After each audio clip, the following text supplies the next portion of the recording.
A great parent is not the one who gives the most money, not the one who gives the most toys, not the one who gives the best place to live. A great parent is the one who gives attention. To be a great parent, all you need to do is be present with your child. Not give presents, be present. That's all kids really want. They want you to notice them, to be loved, to be wanted. The best parent is the one whose eyes light up when their child enters the room. The parent who makes a promise to love unconditionally. The parent who leads by example. Not by what you say, but by what you do. Kids will never pay attention to your words. They will always and only pay attention to your actions and your intentions. A great parent works on themselves. A great parent makes their own mind strong, knowing their kids will likely follow in their footsteps. Heal yourself. Make your own mind strong, so your children can see the clearest example of what a great life looks like. Setting a clear and strong example of what type of human being you want your kids to become starts with you. It's up to you to set the example of kindness and compassion toward others, to set the example of what it is like to be yourself, to set the example of living a magical life that you choose. That's what a great parent does. Set their child free. Allow them to be themselves. Allow them to make their own decisions. Live your life in such a way that when your kids think of kindness, compassion, strength, authenticity, and real joy, they think of you. A great parent knows not to allow anything in their life they don't want their children to reproduce in their lives. That includes toxic relationships. That includes bad habits. That includes making decisions based on fear. A great parent listens. They don't lecture. A great parent supports, never shames. A great parent guides and sets free. Being a parent is not a job, it's a privilege. Being a parent is not a burden, it's a blessing. They are always watching. What kind of role model will you be for your children?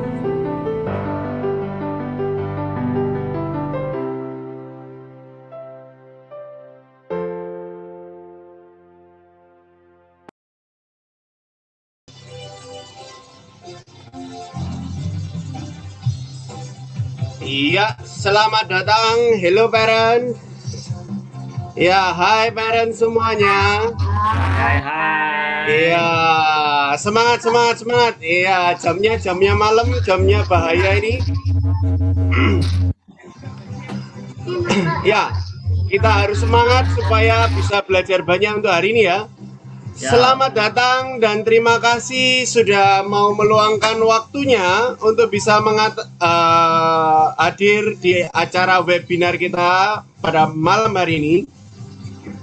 Ya, tentunya untuk bisa mengatasi anak milenial atau anak zaman now, ya, kita juga harus jadi parent zaman now gitu ya.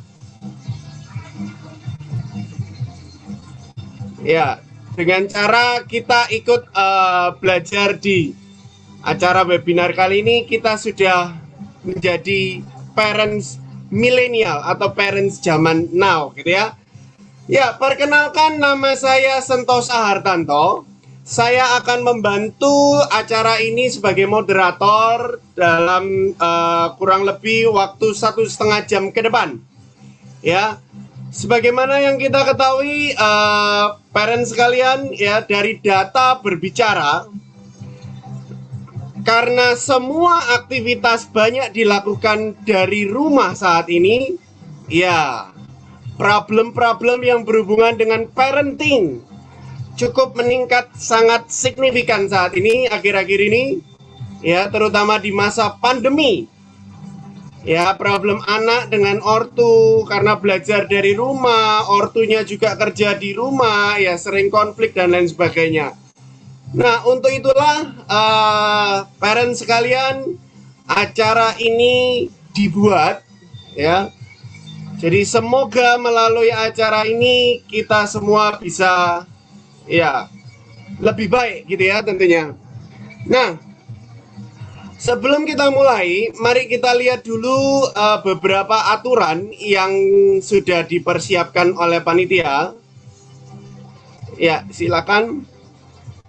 Ya, ini adalah aturannya.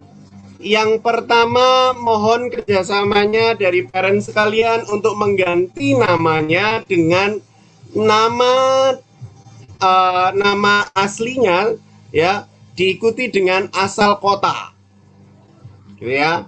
Ini aturan yang pertama. Jadi nama asli diikuti dengan asal kota. Yes. Coba dicek dulu sudah diganti. Oke, sambil mengganti aturan yang kedua, selama pemateri atau narasumber kita pada malam hari ini berbagi, ya, memaparkan materinya, diharapkan all participant mute, ya, menonaktifkan mikrofonnya, dan pada saat pemaparan materi, apabila ada hal yang ingin ditanyakan, partisipan atau parent sekalian bisa menggunakan kolom chat. Ya, kita akan merangkum jadi satu beberapa pertanyaan dari all parent sekalian. Dan pada saat sesi tanya jawab, ya, kurang lebih 40 menit dari materi dibabarkan, ya, 40 menit setelah pemaparan materi, sesi tanya jawab bisa kita mulai dengan cara bagi yang mau bertanya silakan raise hand terlebih dahulu. Oke, aturannya standar, simple, kita ikuti bersama-sama. Nah, ngomong-ngomong, parent sekalian, kalau kita lihat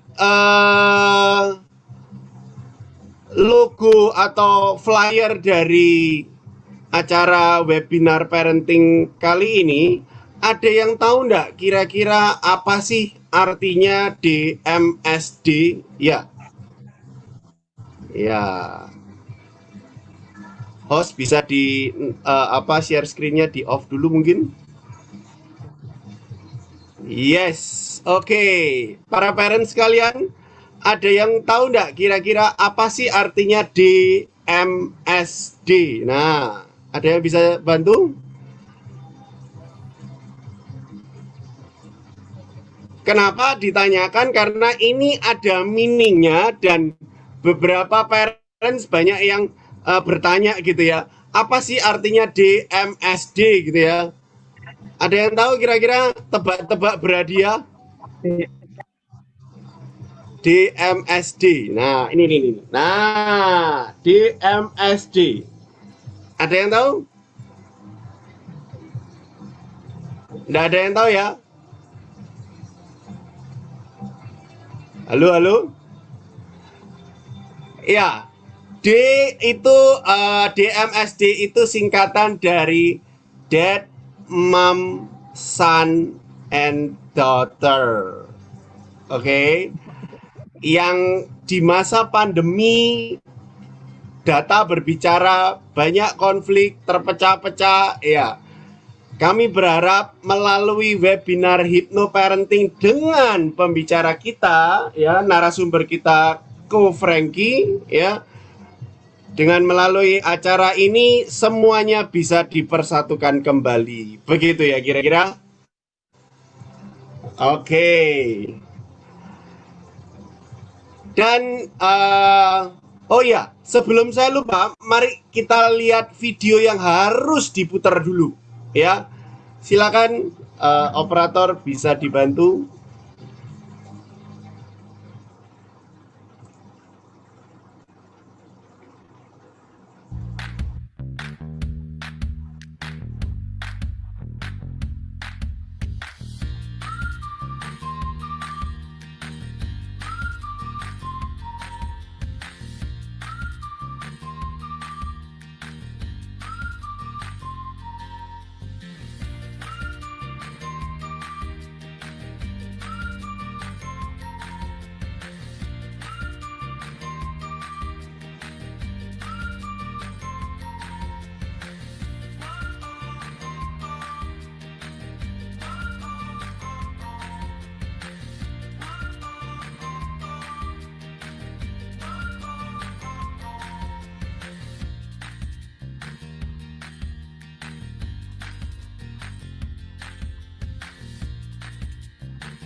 Iya, itulah pihak-pihak yang telah mendukung terselenggaranya acara webinar kali ini. Dan inilah saat yang kita tunggu-tunggu. Ya, siapa sih seseorang yang akan berbagi ilmu kepada kita? Ya, berikut ini adalah hasil stalking saya tentang beliau yang satu ini, gitu ya. Nah,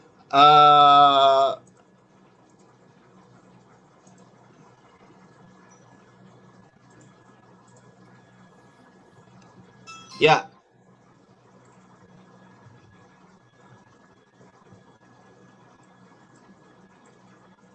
ini adalah keluarga beliau ya dari Ko Frankie, punya satu orang anak saat ini, dan beliau adalah kelahiran Maret tahun 2 Maret 1980.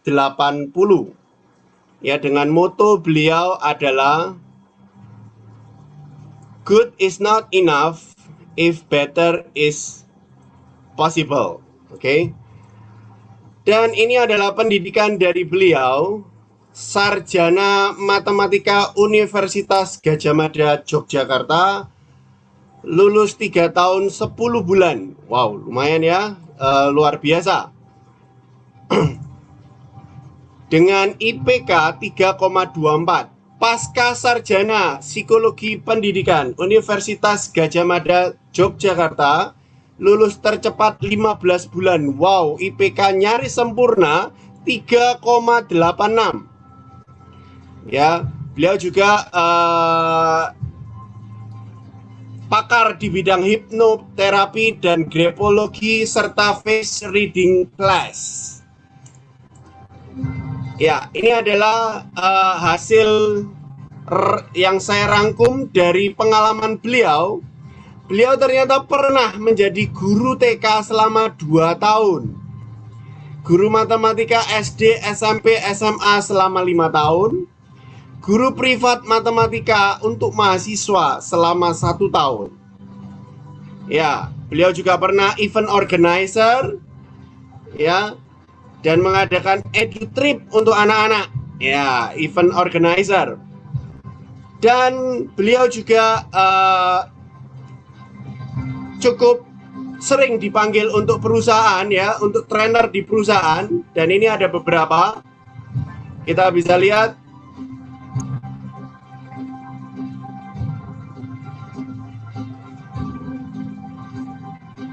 Ya, bahkan untuk training-training edukasi.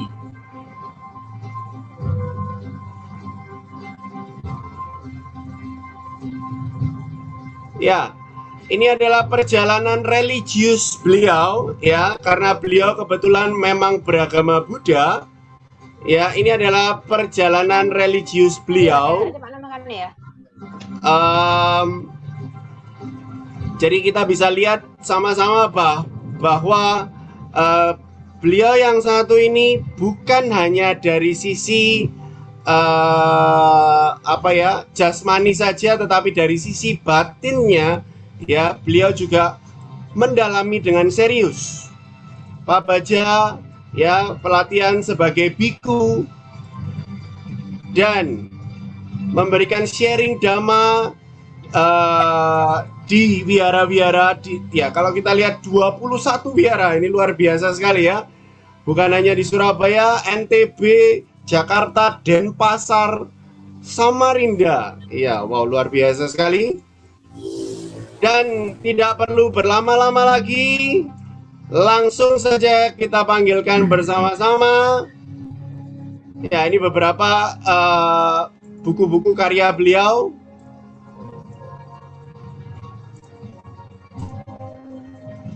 Ya, ini adalah CV ya dari beliau yang saat ini menjadi Deputi Yayasan Pendidikan Meta Surabaya. Tanpa berlama-lama lagi, ya, bunga mawar baunya wangi. Mari kita belajar dengan Ko Frankie. Ya, silakan Ko Frankie. Oke, terima kasih.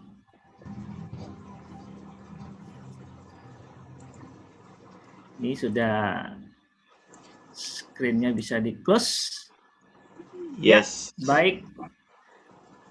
Selamat malam, Sukiyotu, Namo Buddhaya.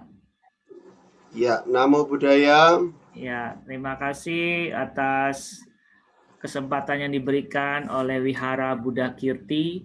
Terima kasih kepada, tidak lupa saya ucapkan kepada Pak Surya yang sudah merekomendasi saya sampai bertemu dengan Ko Sentosa ya.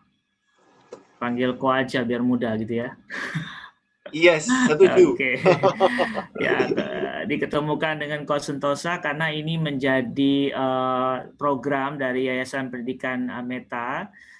Saya diusulkan, disarankan oleh Yayasan Pendidikan Meta untuk berbagi hal-hal yang baik, ya, sekaligus juga memperkenalkan Meta School sebagai satu-satunya sekolah berwawasan Buddhis yang ada di Surabaya.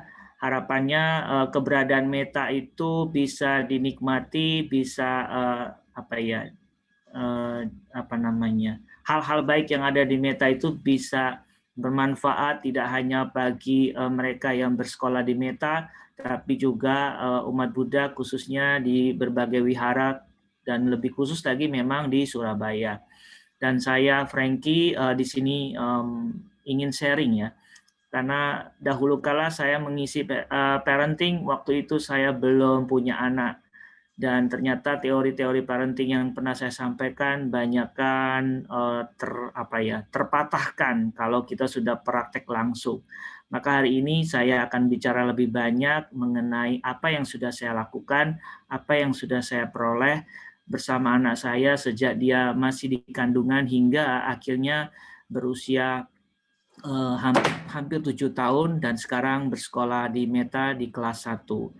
Oke,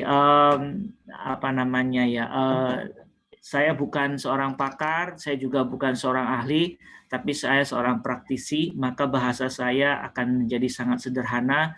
Harapan saya semoga malam ini kita dapat sama-sama belajar untuk sekali lagi generasi muda-mudi supaya mereka menjadi orang-orang atau penerus bangsa yang luar biasa. Oke, sebelum kita mulai saya ingin Ibu Bapak boleh menyalakan videonya supaya saya tidak terasa sendiri gitu ya. Karena sepertinya hari ini saya cuma bicara dengan Ko Sentosa ya repot ya. Mending saya ketemu langsung ya. Silakan Bapak Ibu boleh menyapa sama saya, silakan dinyalakan. Yes. Oke, ada Ibu Nikita boleh, Ibu Ana. Oke. Ya, ternyata ini manusia ya, bukan makhluk dewa ya. Karena kelihatan wajah-wajahnya. Yes, oke. Novita Tangerang, Yeni Aan, Vivi Surabaya, terus apa lagi? Andrew Haryanto ya. Lucy Igede, ada mention juga di situ ya. Ya, baik. Oke, terima kasih yang sudah menyalakan videonya. Boleh kembali di-off-kan supaya tidak memberatkan bandwidth-nya host kita. Ya, sebelum kita mulai, tentu saya akan memulai dengan sebuah pertanyaan sederhana. Ya, apakah hari ini yang hadir dalam acara ini dalam kondisi bahagia? Ya, kita boleh polling ya. Oke, host akan menyiapkan polling. Silakan Ibu Bapak bisa membantu menjawab polling yang akan di-sharekan oleh host. Silakan dijawab. Oke, ini end polling dulu. Yes. Oke, 100% semua bahagia, luar biasa. Berarti saya bersama orang-orang bahagia hari ini. Saya juga jadi ikut bahagia. Bagus sekali. Pertanyaan kedua. Apakah di sini hadirin atau Ibu Bapak yang hadir di sini sudah berkeluarga dan sudah punya anak gitu ya. Sudah berkeluarga dan sudah punya anak. Jadi harus ada dua. Sudah berkeluarga dan sudah punya anak. Oke. Apakah sudah berkeluarga dan sudah punya anak? Saya pengen lihat apakah banyak yang belum berkeluarga karena acara hypnoparenting paling bagus memang kalau belum berkeluarga. Jadi buat persiapan Sentosa. Oke, Oh gitu ya. iya.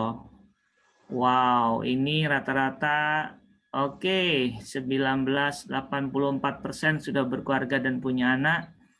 Oke, 15% belum berkeluarga dan belum punya anak. Ya, bagus sekali. Jadi kombinasinya tepat. Jadi kalau yang belum punya anak nanti bertanya, silakan tanya kepada yang punya anak gitu ya. Saya jadi bantuin moderator aja. Oke. Oke, bagus sekali. Kita akan interaksi ya, Coach Sentosa ya, supaya malam ini yang cukup sejuk, malam ini sejuk dan juga bisa semangat. Baik, saya akan Ya, coba share screen ya, Coach Sentosa, supaya lebih menarik saya tampilkan visual. Jika sudah tampil, boleh beri tanda jempol di layarnya dengan boleh juga menunjukkan jempolnya atau menggunakan reaction ya. Oke. Sudah ya? Oke, apakah sudah tampil melebar? sudah. Sudah. Oke, berarti sinyal saya hari ini bagus. Terima kasih operator. Operator IndiHome ini ya. Kita sebut merek, semoga dapat sponsor IndiHome. Ya, oke. Nah, berbeda kali ini hypnoparenting yang disampaikan oleh saya sebagian besar memang apa yang saya sampaikan ini yang saya lakukan, maka gambar yang saya pakai pun gambar saya pribadi. Jadi saya sudah izin istri dan anak saya direstui, maka saya pakai foto-foto kami ketika bersama anak kami, yang tentu anak kita adalah generasi Z. Ketika dia lahir, YouTube sudah ada, sehingga setiap saat kita bisa selfie ya. Ini saya sering selfie dengan istri dan anak saya ya. Maka foto-foto ini jadi abadi gitu ya. Baik, judulnya sudah kita jelas, hypnoparenting. Saya punya waktu sekitar 40 menit untuk menjelaskan singkat. Saya kasih tagline-nya develop trust ya with your kids. Jadi hypnoparenting sangat penting untuk membangun trust ya, kepercayaan ya. Kadangkala kita sibuk belajar teori hypnoparenting, kita lupa ada satu kata yang sangat penting dalam hypnoparenting atau parenting, itu adalah trust ya. Trust itu menjadi kata kunci ya. Oke, ini ada bocor suara dari alam dewa kayaknya ya. Oke. Ya, ya tadi juga Sentosa tadi sudah sampaikan bahwa acara ini berkat kerjasama, dan saya yang sering menggoda para wihara, ayo kerjasama, dan salah satu wihara yang sudah menangkap dengan cepat yaitu Buddha Kirti. Saya lihat juga sekolah minggunya luar biasa rame ya. Semoga anak-anaknya juga pengurus atau pengasuhnya sekolah minggu juga hadir, jadi bisa tahu bahwa hypnoparenting ini bukan hanya untuk anak, sebenarnya bisa untuk kekasih hati, wah, untuk menjatuhkan lawan jenis, wah itu ya, atau bahaya ya. bahaya. Juga bisa untuk membangun suasana kerja teamwork yang bagus, juga bisa dipakai. Karena hipno sangat dekat sekali sama hampir semua bentuk komunikasi itu. Kalau ingin win-win solution, kita bisa gunakan hipno ya. Baik, saya lanjut ke slide berikutnya. Ya, ini dia pertanyaannya, perlu kita jawab apa itu hipno gitu ya. Karena parenting pasti sudah tahu ya, tapi hipno itu sebagian juga mungkin sudah tahu ya. Kadang-kadang orang terkecoh ya, hipno itu sama dengan buat orang tidur gitu loh. Nih anak saya lagi tidur, udah kelihatan ya. Nah ini pas sekali saya ada dapat fotonya, dia lagi tidur pakai kacamata. Dia tidur kalau di rumah pakai kacamata, ikut tahu ikut siapa itu ya. Nah kadang-kadang kita menerjemahkan hipno itu posisi anak sedang kayak disugesti supaya tidur gitu ya. Setelah tidur baru dibisiki kalimat-kalimat sakti atau kalimat-kalimat ujaran sugesti gitu ya. Tapi apa betul begitu? Kita bisa lihat di sini. Pertama, saya juga harus mengklarifikasi ke teman-teman. Kadang-kadang kita terjerat dengan kata hipnosis sama hipnotis dianggap sama ya. Padahal hipnotis itu adalah orang yang melakukan hipnosis. Hipnosis itu adalah proses sugesti disampaikan, itu hipnosis. Kemudian hipnotis itu orang yang melakukan hipnosis itu namanya hipnotis ya. Jelas ya ini ya. Kalau jelas, Bapak Ibu boleh di kolom chat ketik yes. Nah, gitu. Kalau tidak jelas boleh apa atau tidak gitu ya. Silakan ketik di kolom chat. Jika tahu beda antara hipnosis dan hipnotis seperti yang saya sampaikan, silakan ketik yes. Oke. Oke, jempol juga boleh lah. Oke, terima kasih. Ada Fonda, Anton, Sentosa, sendiri, Halim. Yes. Oke, jadi saya belajar menjadi guru karena guru itu seringkali kalau saya jadi guru ya begini, kita harus ada feedback langsung, jangan sampai kita menunggu lama ya. Nah, apa itu hipnosis teman-teman, Bapak Ibu sekalian? Oke, sebenarnya hipnosis sering sudah terjadi dalam kehidupan kita, baik tidak disengaja khususnya. Misalnya ini, Sentosa boleh bantu jawab, ini apa Sentosa? Pasta gigi. Pasta gigi. Yang lain boleh jawab. Oke. Silakan jawab apakah ini ya. Gel. Gel, boleh. Boleh di kolom chat. Kolom chat aja biar tidak terlalu rame, nanti suara anaknya keluar lagi ya. Oke, ada yang jawab odol. Wah, banyak nih yang odol nih Sentosa. Odol ya. Nah, Bapak Ibu, betul sekali jawaban odol itu atau pasta gigi atau kalau gel kurang tepat ini kayaknya ya. Zong ya gel ya. Ya, Bapak Ibu tahu tidak bahwa odol itu adalah sebuah merek yang dikeluarkan oleh pabrikan Jerman yang kita pakai sejak dulu sebagai namanya pasta gigi. Tapi kita sering sebut odol.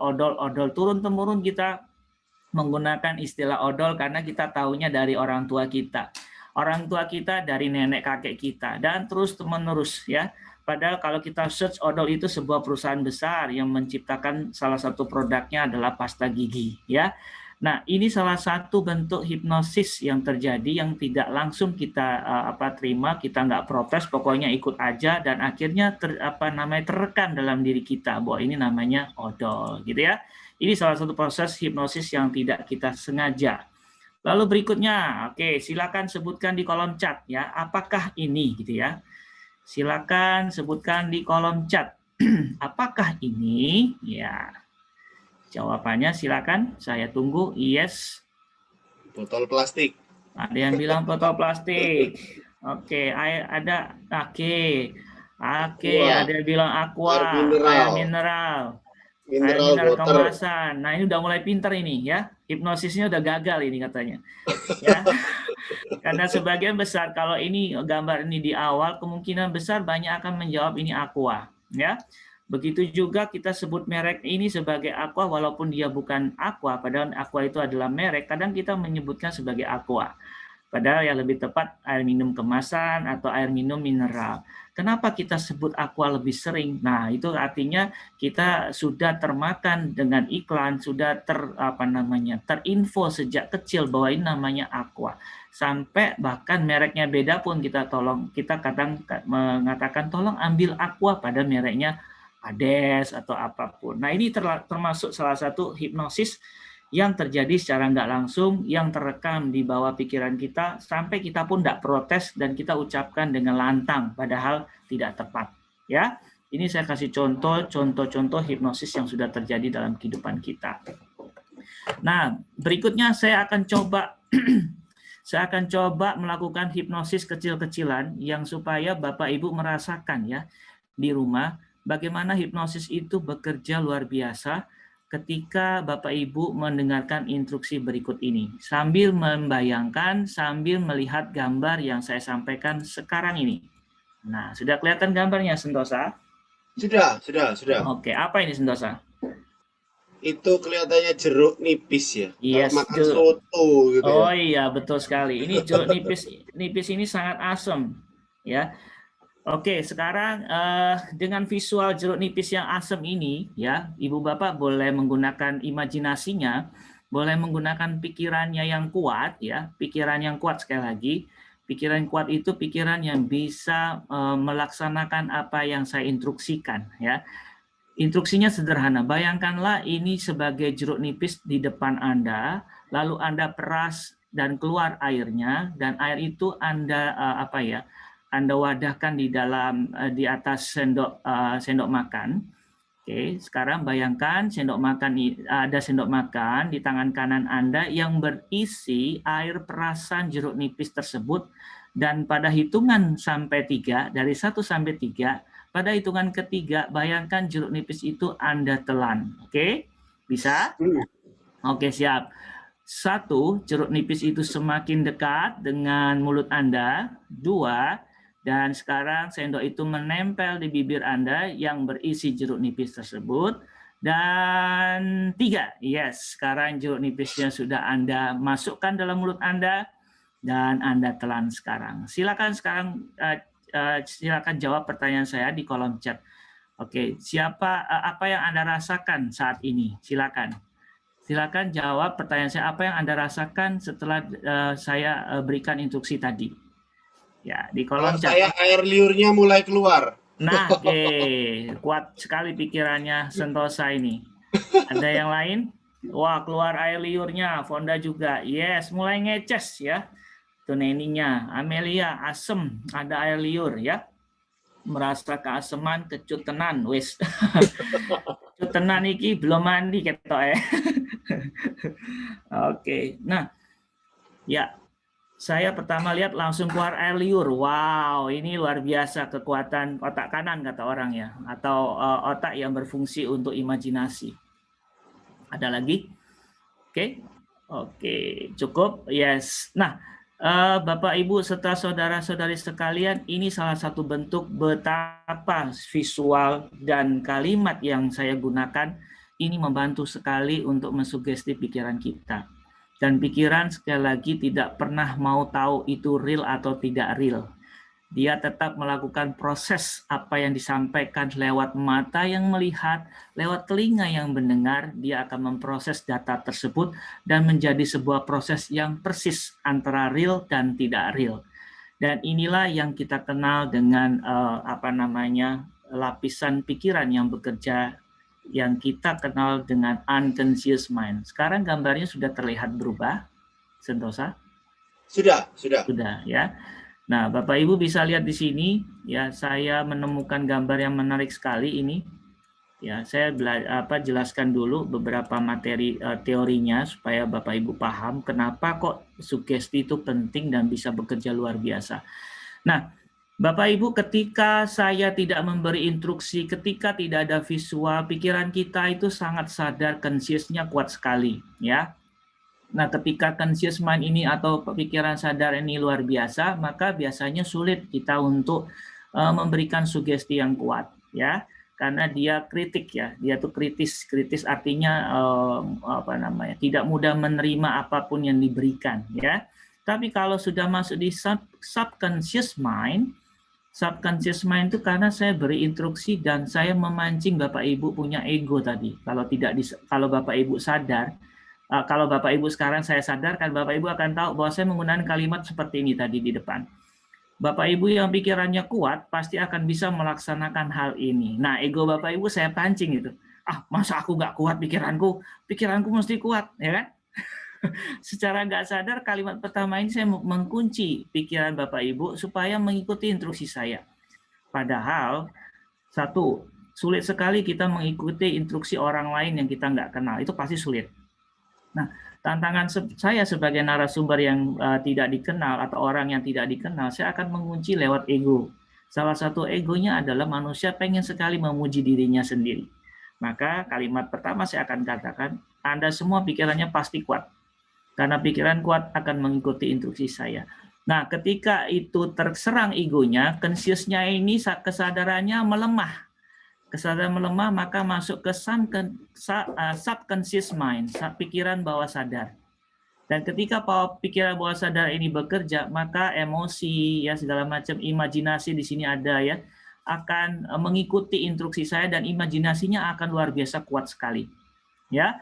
Dan ketika ini kuat, maka terjadi sugesti dan masuk. Dan di sini juga Ibu Bapak, saudara-saudari bisa pahami lewat gambar bahwa ternyata pikiran bawah sadar itu posisinya hampir 88% ya menguasai kehidupan pikiran. Nih, 88% menguasai kehidupan. Dan sisanya 12% itu hanya pikiran sadar. Artinya apa? Hati-hati sekali kita menjaga pikiran kita, ya. Jangan sampai kita tersugesti. Nah, salah satu orang mudah tersugesti tadi karena kebencian, karena keserakahan. Ya, yang saya gunakan tadi adalah keserakahan. Keserakahan bahwa saya hebat, bahwa saya itu luar biasa, saya itu kuat, gitu ya. Nanti kita juga bisa pakai kebencian, ya. Tapi ini hanya trik, ya, hanya trik. Tetapi setidaknya Bapak Ibu sudah ngalamin. Oke, jadi sugesti bekerja ya untuk 88% pikiran. Sehingga kalau kita berhasil melakukan teknik sugesti ini, kita akan mudah sekali untuk mendidik anak kita, pasangan kita, tim kerja kita, ya, seperti itu. Nah, asal kita tahu tekniknya, kan gitu sentuh saya. Yes. Oke. Sampai di sini, apakah jelas? Jika jelas, silakan ketik jelas. Jika tidak, boleh ketik tidak. Tidak masalah kok, ya. Oke, sudah ada respon. Oke. Wah, jelas. Yes, jelas. Jealous. Wah, ini malah bukan jelas nih, jealous ini malah Andrew ini. Oke. Oke, kalau sudah jelas, saya lanjut ke posisi berikutnya. Ini kita menjelaskan tentang hipnosis. Jadi hipnosis itu salah satu teknik sugesti ya, yang mempengaruhi pikiran bawah sadar. Ya, pikiran bawah sadar itu 88% menguasai lapisan pikiran kita. Sehingga sangat penting untuk kita pelajari bagaimana supaya 88% ini hal yang baik. Nah, berikutnya, tentu saya tidak boleh lupa menjelaskan itu parenting, karena judul kita hypno-parenting ya. Parenting tentu dad and mom itu namanya parenting, ya kan? Maka saya sangat kecewa kalau seminar parenting itu yang ikut mamanya aja atau papanya aja, bahkan ada mbaknya aja, ya. Jadi teknik parenting itu selalu fathering, mothering, jadi maka digabung jadilah parenting. Oke. Oleh karena itu tidak bisa seorang ayah mengatakan aku sudah kerja capek loh. Ini urusanmu di rumah. Ya. Lalu semuanya pokoknya anakku serahkan padamu. Biarlah aku urus bagian luar rumah ini. Aku menteri luar negeri gitu kan. Atau mamanya bilang gini, aku juga, dia katakan begini kadang, papi, atau papa, atau dedi, kamu harus ikut aturan aku. Karena apa? Di rumah ini aku manajernya. Ya, jadi apapun yang aku katakan, kamu ikuti. Oke? Sehingga tidak ada kompromi, tidak ada diskusi. Ya, yang ada cuma otoriter seorang ibu misalnya. Atau yang jadi masalah sekarang ini ketika manusia diimpit oleh kepentingan ekonomi, ayah bekerja, ibu bekerja, sehingga anaknya dititipkan. Dan ini sebenarnya kita sedang menabung untuk bom waktu, karena sebagian besar masalah remaja itu terjadi karena masa kanak-kanak yang tidak bahagia. Selama saya melakukan terapi hipnoterapi kepada banyak orang, kurang lebih hampir 60-an orang lebih ya selama ini, saya sering mengalami terakhir saya melakukan terapi kepada salah seorang mahasiswa umur 24 tahun yang sudah mencoba bunuh diri hampir 3 kali. Sudah ketemu psikiater dan psikolog, tetapi semua menjadi gagal dan akhirnya ketemukanlah psikopat saya gitu kan. Psikolog sudah nggak bisa, psikiater nggak bisa, akhirnya ketemu saya psikopat gitu ya.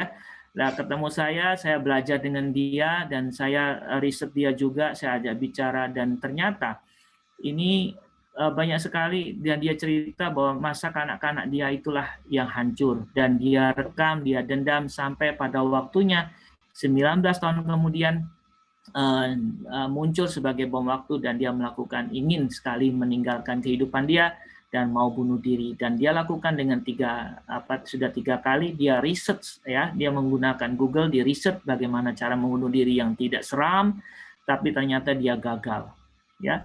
Maka ibu bapak yang memang serius dengan keluarga, please kerjaannya adalah bukan kerjaan mami aja, bukan hanya papi aja, tapi parenting, mami papi ya, itulah parenting. Oke. Jelas ya? Nek jelas boleh ketik yes gitu ya. Kalau enggak boleh no no no gitu ya. Oke. So, itulah hypnoparenting. Sekarang kalau digabung hypnoparenting ya. Ini sudah ada yang respon. Yes, yes, yes. Oke, thank you. Nah, kalau kita gabung hypnoparenting, sebenarnya yang seperti tadi di awal saya katakan, hypnoparenting itu gabungan, upaya kita membangun trust, ya. Kemudian trust itu akan muncul sugesti, ya. Kemudian sugesti itu akan memberikan manfaat sesuai harapan. Nah, ini contohnya, ya. Saya berenang di salah satu kolam renang, saya ajak anak saya. Sentosa tahu nggak kalau baby itu dilepas di kolam renang nggak meninggal? Pernah tahu nggak? Nah, jujur tahu saya ya? belum pernah mencoba. Ya, ini sudah ada riset karena mereka di dalam rahim itu berenang ternyata. Anak-anak di dalam rahim itu tahan dengan air rahim atau air ketuban mungkin ya, atau saya juga kurang paham persis, tapi sudah ada yang riset. Ternyata anak kecil, anak baby ya di bawah 1 tahun kalau dilepas di kolam renang mereka bisa survive karena punya mungkin ada semacam evolusi dari namanya amfibi gitu ya. Nah, mereka bisa bernafas segala macam. Dan anak kecil tidak pernah takut dengan air, betul? Coba aja yang punya baby umur 1 tahun kurang, nggak pernah dia takut dengan air. Kapan dia takut? Ketika orang tuanya sangat takut untuk membuat dia berenang di air tersebut. Kadang-kadang teriakan kita, ketakutan kita, proteksinya kita terlalu ketat sehingga anak kita menjadi pribadi yang tidak siap. Ya.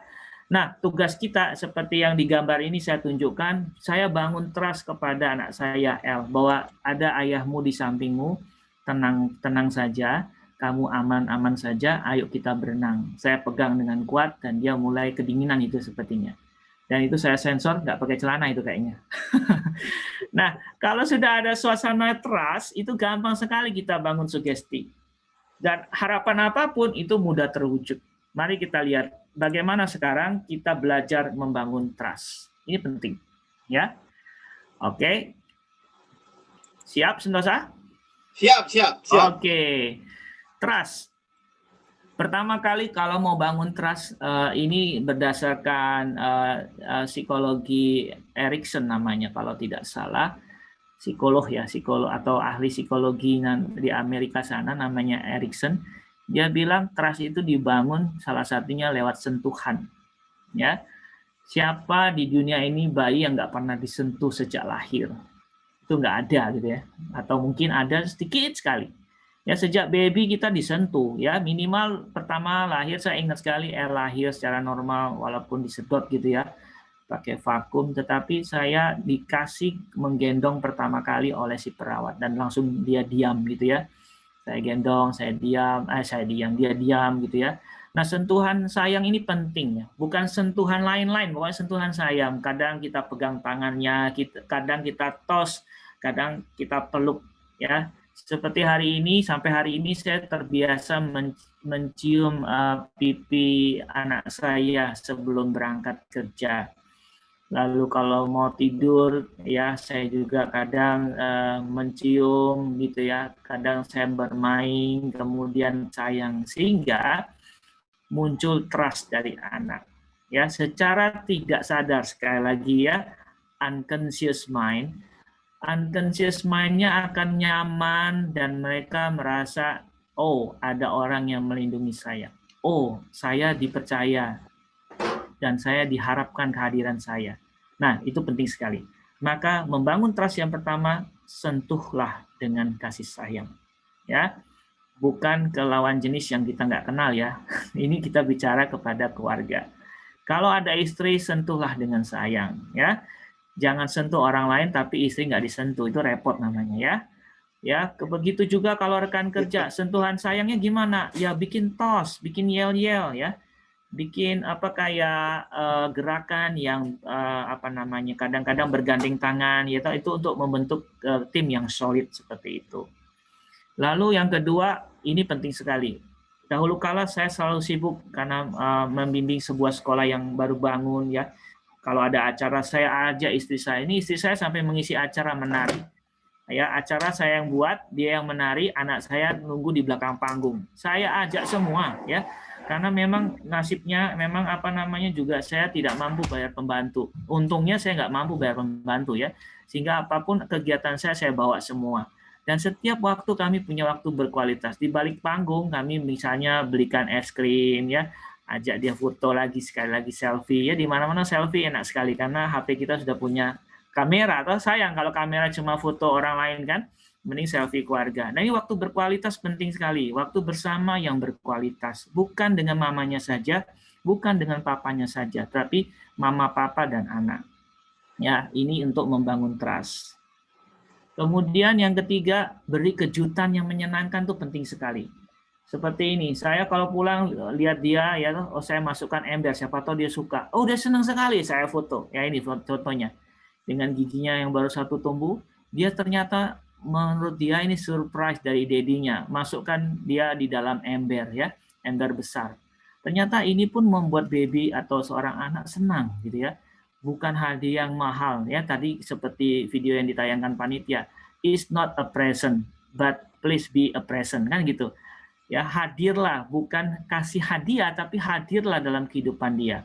Nah, ketika kita lihat benda apapun bisa membuat dia menjadikan sebuah surprise atau kejutan, ya. Seperti masuk ember ini bagi dia penting gitu ya. Nah, ini berikutnya. Layani dia dengan hati ceria. Anak saya sejak dulu suka ke toko buku. Ini sponsor kita juga, Gramedia, ya. Dan saya tidak beli buku di sana. Saya cuma ajak dia jalan-jalan. Kan toko di mall itu bagus untuk dibuat jalan-jalan dan survei, ya. Saya banyak belajar di toko itu bukan beli bukunya, tetapi survei bagaimana dia manajemennya, menata bukunya, dan ya bagaimana servisnya. Ya, saya belajar di mall begitu. Nah, anak saya juga begitu, senang dia buka buku. Dan dia senang ngajak saya kalau ke mall tuh ke Gramedia. Ke Gramedia, ayo. Nggak beli, tapi dia nggak pernah minta beli, ya. Tapi kita layani dengan hati ceria. Dan dia lihat buku, ya, sampai dulu dia nggak senang pakai sepatu tuh, pakai kaos kaki aja. Ya kita ikuti, jangan dipaksa lah. Kadang mereka berproses, ya. Anak-anak tuh berproses dari yang cuma pengen nyekeran, pakai kaos kaki, dari kaos kaki sampai pakai sepatu, ya. Kita sekali lagi untuk layani dengan hati ceria itu perlu mengerti bahasa anak. Karena anak bahasanya tidak sama dengan bahasa orang dewasa. Orang dewasa kalau lihat anak pakai kaos kaki begini bilang pasti akan mengatakan, "Ih, jorok banget, hati-hati loh, banyak bakterinya," gitu toh.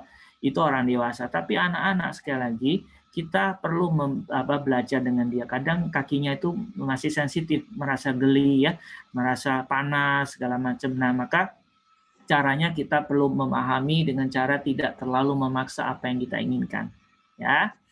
Nah, berikutnya adalah ini kuatkan dengan kata-kata dan sikap penuh kasih. Ini acara KIS kalau malam, ya, KIS bareng foto gitu, KIS bareng foto. Mumpung ada fotonya saya share juga di sini. Nah, kata-kata selalu kita bisa berikan kata-kata yang positif dan kalimat langsung, sentosa. Kadang-kadang kita lebih sering menggunakan kata tidak dan jangan. Misalnya, Ibu Bapak di sini boleh ikut menjawab atau merasakan, ya. Ya, coba Bapak Ibu sekarang jangan pikirkan seekor semut gitu, ya. Maka di pikiran kita muncul semut, betul nggak, Sentosa? Jangan pikirkan semut, ya kan? Yang muncul di pikiran apa? Semut. Semut, ya kan? Kita sulit sekali menerjemahkan kata jangan itu untuk mengikuti instruksi.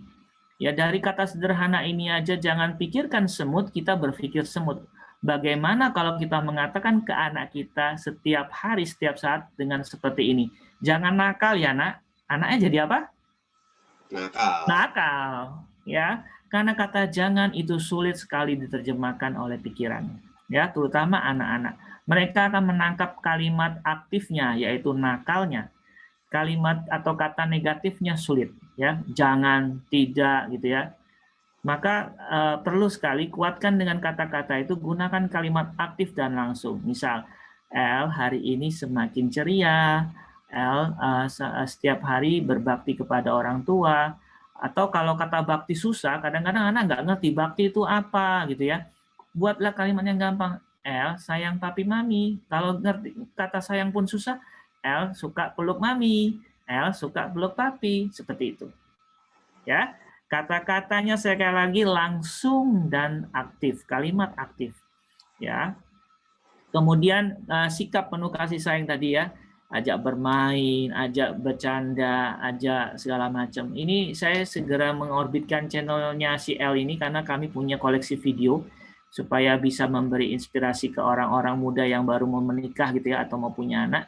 Harapannya supaya ya setidaknya ya kita bisa memberikan berbagi lah bagaimana kita membesarkan seorang anak dengan ceria seperti itu. Oke, jadi ada 5 hal yang membuat atau membangun trust. Sentosa sudah catat semua mestinya. Sudah. Oke, apa aja Sentosa? Yang pertama, sentuhan. Yes. Yang kedua, waktu bersama. Yes. Beri kejutan. Yes. Layani dengan hati yang ceria. Yes. Kuatkan dengan kata-kata atau sikap penuh kasih. Siap. Oke. 100 ya? 100 berarti ya? 100 loh. Dapat hadiah boleh menginap Wihara Buddha Kirti 2 malam. Oke. Sekarang saya ingin polling juga nih. Saya keluar dari share script. Saya ingin ajak polling dulu kepada Ibu Bapak supaya ada interaksi ya. Karena masa konsentrasi manusia rata-rata tidak panjang. Katanya gitu Sentosa. Maka kita ajak interaksi. Bapak Ibu boleh jawab ya atau tidak ya. Bapak Ibu yang di sini yang sudah melakukan 5 hal tadi, ya lebih dari 3 aja ya. Yang sudah melakukan lebih dari 3. Ada 5, Bapak Ibu sudah melakukan lebih dari 3. Jawab ya, kalau tidak jawab tidak. Ya, ada 5 hal yang tadi disampaikan. Ya, waktu waktu berkualitas, sentuhan, kemudian kejutan, terus layani, ya kan? Dan yang paling penting lagi kata-kata positif. Silakan ada polling, silakan dijawab. Wow, banyak ini yang sudah luar biasa. Oke. Jawab tidak nggak ketahuan kok namanya ya. nggak keluar kok namanya. Yes. Wah, saya senang di sini luar biasa sudah melakukan. Berarti ini termasuk orang tua yang luar biasa. Sudah luar biasa pun masih mau belajar lagi, itu luar biasa. Boleh kita beri aplaus. Hebat. Kita kunci di angka 86% ya. Bagus sekali. Oke, sekarang saya lanjut ke materi berikutnya tentang membangun sugesti. Ini penting sekali. Oke, saya share screen ya. Oke, apakah screen-nya sudah terlihat, Sentosa? Iya, sudah. Sudah. Judulnya apa?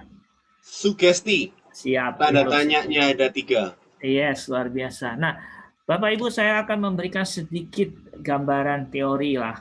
Ngomongnya gampangnya gitu, karena kalau nggak ada teori kita kurang afdol ya. Nah, sugesti itu apa? Itu penting sekali kita jawab hari ini, malam ini. Nah, sugesti itu sebelum kita memahami teknik sugesti, kita harus memahami ini dulu nih, kondisi optimal sebelum sugesti dimulai ya. Di sini saya dapat gambar dari www inilah ya, di sepojok kiri saya tuliskan alamat websitenya, berarti saya tidak plagiat ya. Artinya saya resmi mengambilnya dari website. Di sini ada 1, 2, 3, 4, 5 gelombang otak ya, atau gelombang pikiran ya. Mulai dari yang hertz atau frekuensinya paling besar yaitu gamma, kemudian beta, alfa, theta, dan delta ya. Kalau gamma itu seorang yang penuh kesadaran ya, maka gelombang otaknya kencang sekali itu. Gitu ya. Kalau beta ya mulai agak berkurang gitu ya. Kalau alfa sudah rileks. Ya, kalau theta udah kayak capek gitu ya, udah lelah gitu ya. Kalau delta itu kondisi kita tidur ya. Nah, kondisi optimal sugesti itu bisa dimulai itu berdasarkan riset paling bagus di alfa dan theta. Ya, di alfa dan theta, sekali lagi di alfa yang rileks dan tired itu theta. Kenapa tidak di gamma? Kalau di gamma pikirannya sudah crowded ya, maksudnya bukan crowded, tetapi pikirannya sangat sadar sekali, sulit untuk disugesti, ya, sulit untuk diberikan masukan-masukan, ya. Begitu juga beta, ya. Tapi kalau di alfa, gelombang alfa, ya ini gelombang alfa, ya ketika orang itu rileks, ya, ketika dia rileks, ketika dia tenang, ketika suasananya nyaman, itu mudah sekali kita masukkan. Kalau theta menuju dia tidur. Nah, ini menuju dia tidur atau menuju dia bangun. Nah, ini bagus juga. Itu theta. Jadi Bapak Ibu yang senang mendongeng kepada anak cerita-cerita pahlawan sebelum tidur sampai dia ketiduran, itu sangat kuat sekali. Tolong kalau dongengnya jangan yang serem-serem ya. Mak lampir kawin lagi. Wah, repot ya.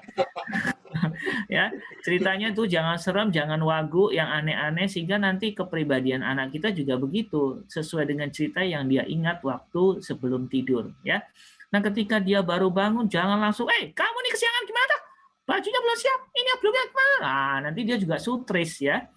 Nah, ketika dia mulai baru bangun, peluklah dia, kiss dia, oke, ajak bicara sebentar, lalu kuatkan semangatnya, ya. Ayo bangun, ayo sekarang bantu papi mami, ayo mandi, ayo sikat gigi, gitu ya. Dan nadanya juga sentosa, kadang-kadang juga harus diperhatikan. Kalau kita bicara relax, ya, sekarang saya membayangkan saya seorang yang mengajarkan dengan relax ya. Ayo semuanya. Mari kita amati nafas kita. Nafas yang masuk, nafas yang keluar. Nah, gitu. Ya kan? Jadi kalau kita sudah anak itu tenang, tolong kalau sugesti pun kalau menggunakan kata-kata yang menenangkan atau intonasi yang menenangkan, suara juga menenangkan. Ya, tunes-nya itu empuk gitu loh. Iya. Ayo sini, dengari mami, dengari papi. Kamu anak yang baik ya, selalu rajin belajar ya. Nah, enak. Ya, sini, dia udah tenang ya. Kita ngomong, ayo belajar, tenang, ayo. Bapak aja nggak tenang. Ya. Mami aja nggak tenang, suruh tenang gimana? Kan gitu. Ya. Lalu bahasa tubuh juga, bahasa tubuh yang menenangkan. Gerakannya sudah smooth, bukan lagi keburu-buru ke susu-susu gitu ya. Agak repot, seperti orang repot, orang crowded gitu, tidak. Ya. Maka bahasa tubuh, intonasi suara, ya, air muka itu juga persis seperti gelombang otak si anak tadi, yaitu di posisi relax, alfa. Ya, kombinasi itu menentukan kesuksesan sugesti. Paham ya, Sentosa? Yes. Oke, yang lain apakah paham? Jika paham, ketik paham. Jika tidak, ketik tidak. Monggo, saya tunggu.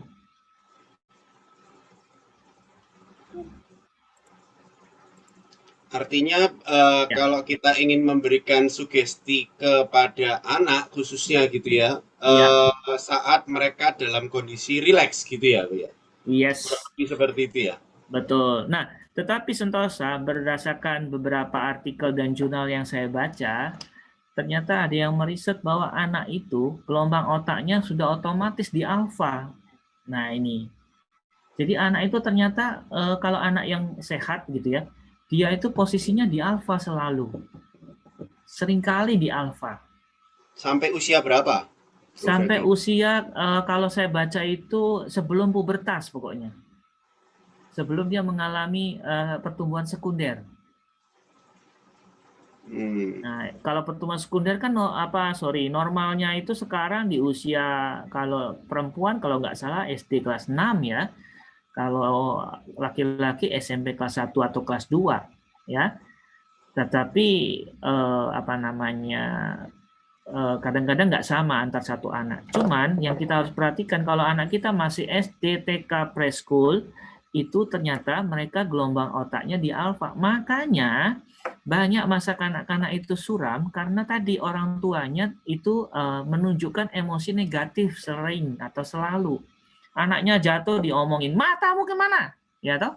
Tapi kalau anaknya bisa jalan nggak pernah dipuji gitu loh. Kebiasaan budaya timur itu lebih sering mengkritisi daripada memuji. Harusnya berimbang. Kalau bisa ya jangan sampai mengkritisi lah. Kalau dia jatuh, ayo hati-hati. Ya, kita beri dia kewaspadaan atau apa namanya preventif, bukan lagi ancaman, ya kan? Kalau pribadi besar dengan ancaman, maka dia akan menjadi orang yang protektif. Kalau pacaran, itu dia ibarat kata kalau laki pacaran dengan perempuan, dia akan tanya sepanjang waktu, kamu di mana? Sudah apa? Kok makan? Makan apa? Hati-hati ya, ada kuman ya. Terus kamu mandi nggak? Mandi di mana? Hati-hati ya, ini sabunnya apa ya? Wah gitu, protektif sekali. Karena apa? Dia Posesif. besar, iya prosesif dan protektif gitu loh. Ya karena dia besarnya dengan cara tadi, ya. Oke. Ini mengenai kondisi gelombang otak, dan gelombang otak ini sudah ada yang riset ya. Sekali lagi, anak-anak banyak sekali di posisi alfa. Hati-hati. Maka dengan anak-anak, please, hati-hati bicaranya. Kalau dia nangis nih, ini Sentosa, ini pengalaman saya kalau di sekolah. Beberapa sekolah ya yang pernah saya kunjungi, guru itu ketika anaknya nangis mesti begini. Pernah nggak ngalamin kalau kita punya anak nangis? Kenapa? Gitu ya. Ada apa? Betul nggak? Kalau anak nangis biasanya kita tanya, ada apa? Sebenarnya kita membuat dia menjadi menangis lagi. Kenapa? Satu, dia menangis aja sudah sakit, sudah merasa menderita. Ditanyain pertanyaan yang suruh dia cerita. Ya, padahal dia mau cerita aja nggak bisa, dia lagi nangis gitu loh. Kok suruh cerita gitu kan? Ya, jadi ada dua pekerjaan yang sulit. Satu, menangis belum selesai. Kedua, harus menjawab pertanyaan gitu ya. Maka kalau ada anak menangis, ada baiknya kita rangkul dulu, kita peluk dulu, ya anak sendiri ya misalnya. Kalau guru TK juga bisa, yang guru perempuan peluk anaknya atau menghelus punggungnya, lalu katakan, yo, ya menghibur. Nah, seperti itu. Ayo segera tenang ya, segera tenang. Jika sudah tenang, ayo cerita. Seperti itu. Ya, ada baiknya begitu ya, karena kita sekali lagi menghadapi anak-anak ya. Bukan orang dewasa yang nangis, sudahlah kamu tuh gitu aja nangis. Nah, itu orang dewasa. Tapi kalau anak-anak, kita harus tenangkan dulu dia. Ingat, jangan sampai kita menggunakan kalimat negatif. Ya, kadang lebih sering orang tua itu mengatakan begini kalau anak nangis, kamu ini laki-laki kok cengeng. Nah, ini. Maka banyak laki-laki umurnya pendek. Kenapa? Jarang menangis. Dan ini juga perlu dicatat oleh teman-teman Bapak Ibu sekalian, ditemukan banyak sekali orang yang bunuh diri itu laki-laki daripada perempuan. Mungkin gara-gara nggak boleh nangis tuh. Nanti dianggap cengeng. Ya, padahal nangis itu nggak harus lihat gender. Nangis itu mengeluarkan emosi, ekspresi emosi. Dan banyak riset juga mengatakan ketika menangis mengeluarkan zat kimia beracun di air matanya. Maka air mata kalau nangis jangan diminum ya. Itu beracun. Nah, oke. Sampai sini, saya lanjut ya, Sentosa. Siap. Nah, ini sekarang teknik sugesti yang perlu kita lakukan. Sugesti itu bisa sugesti langsung, ya. Sugesti langsung itu dengan kata-kata positif, ya, dan aktif seperti yang saya katakan tadi. Mari tidur dengan nyenyak, anakku. Jangan bilang begini, ayo tidur yuk, nanti ada hantu loh kalau nggak tidur. Wah, dia takut hantu, ya kan? Kadang-kadang ditakuti gitu, nanti ada monster datang loh. Wah, dia takut monster. Ya, ingat kalimatnya positif ya. Jangan ancaman dan kalimat langsung. Nah, kata-kata positif itu bagus sekali kalau diucapkan dalam kondisi saat menyanyi. Nah, saya ingat si Al itu bisa membaca dengan lancar umur 3,5 tahun itu karena kita ngajarinya lewat nyanyi. Nyanyinya apa? Karena kita mengajarkan bahasa Indonesia, ya bahasa Indonesia. Mas, lagunya A, B, C, D, E, F, G. Saya ajari dengan seperti itu. Nyantolnya lebih cepat daripada ini loh A ya. Ini A. Ini B ya. B. Susah. Saya belikan gambar ada huruf, lalu saya nyanyi dengan dia, dengan mamanya. Dan dia nyanyi terus setiap hari. A, B, C. Akhirnya dia tahu gambar. Ya ingat, ajari gambar bukan simbol dengan anak. Dia cepat membacanya. Saat menyanyi, saat bercerita, penting sekali. Saat bermain. Nah, saat bermain lagi seneng-seneng, ya kita harus sugesti dia. Ya, dengan bermain ini El selalu ceria, El senang belajar, El sayang mami papi, begitu ya. Sugesti bisa berjalan saat bermeditasi atau puja bakti. Ya, atau berdoa lah. Saat belajar, ya. Saat belajar itu bisa.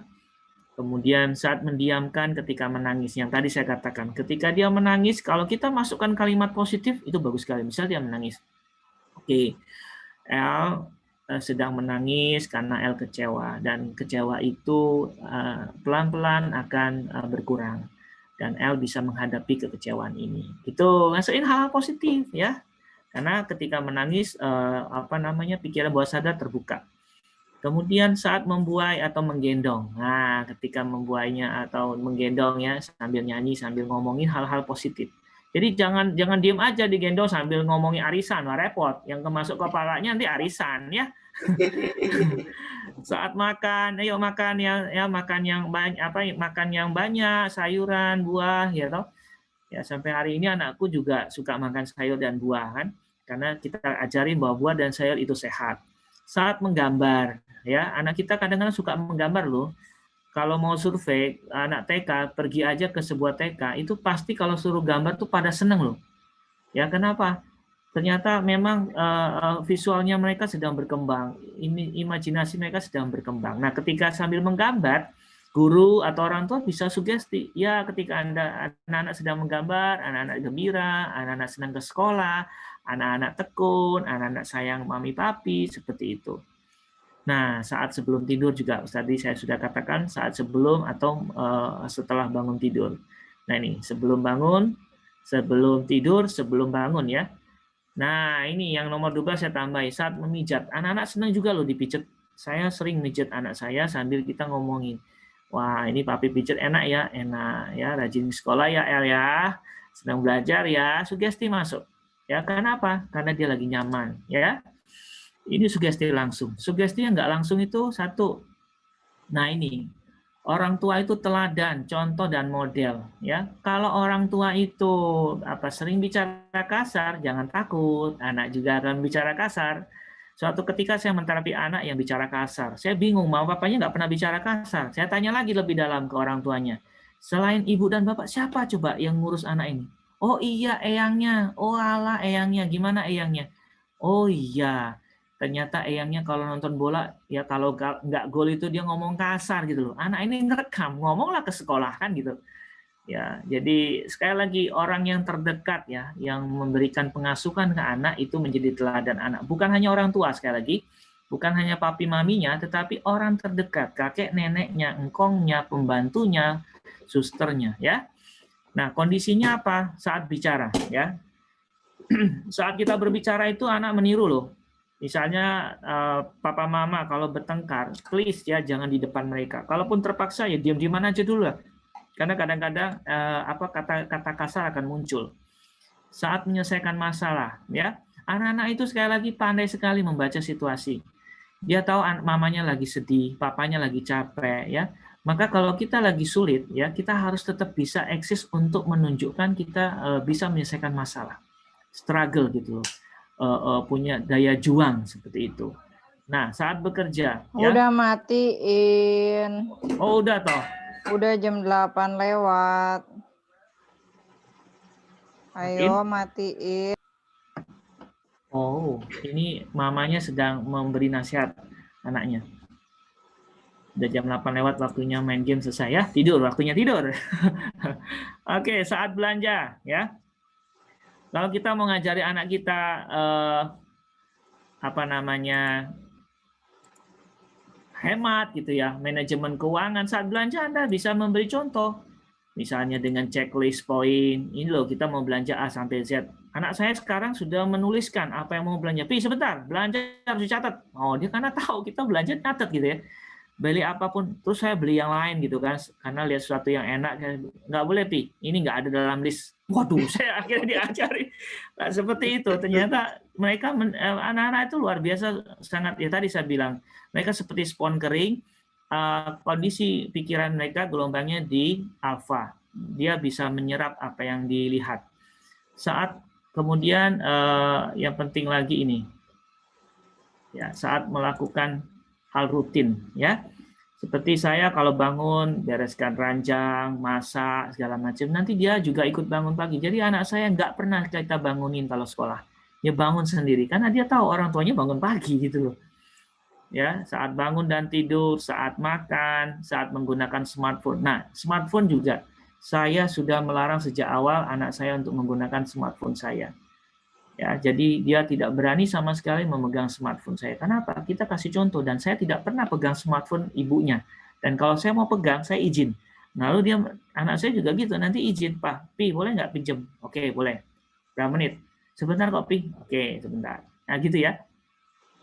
Membersihkan rumah. Coba jadikan kegiatan rumah itu bukan hanya titipin ke pembantu. Walaupun kita punya pembantu, ya tolong please.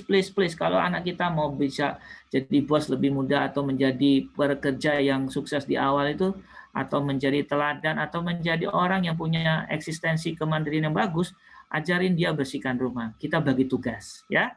Kemudian saat menata perlengkapan rumah, ya. Ini penting. Ini ada satu hal yang kadang-kadang orang tua tidak melihat. Misal, Bapak Ibu tolong belikan rak sepatu, ya misalnya ya. Kenapa perlu rak sepatu? Karena anak kalau diajari sepatu di rak, gitu ya, piring di tempat piring, gelas di tempat gelas, sendok di sini, garpu di sana. Nanti anak-anak akan belajar manajemen secara nggak langsung loh. Mereka akan belajar tertata hidupnya. Baju pergi taruh di mana, baju untuk tidur di mana. Nah, itu diajari sejak kecil. Ya, kasih contoh. Jadi kita pun kalau misalnya pergi dari luar, baju luar taruh di mana, terus baju ketika sudah di rumah sudah mandi, bersihkan taruh di mana. Itu semua menjadi sugesti yang nggak langsung. Ya. Oke.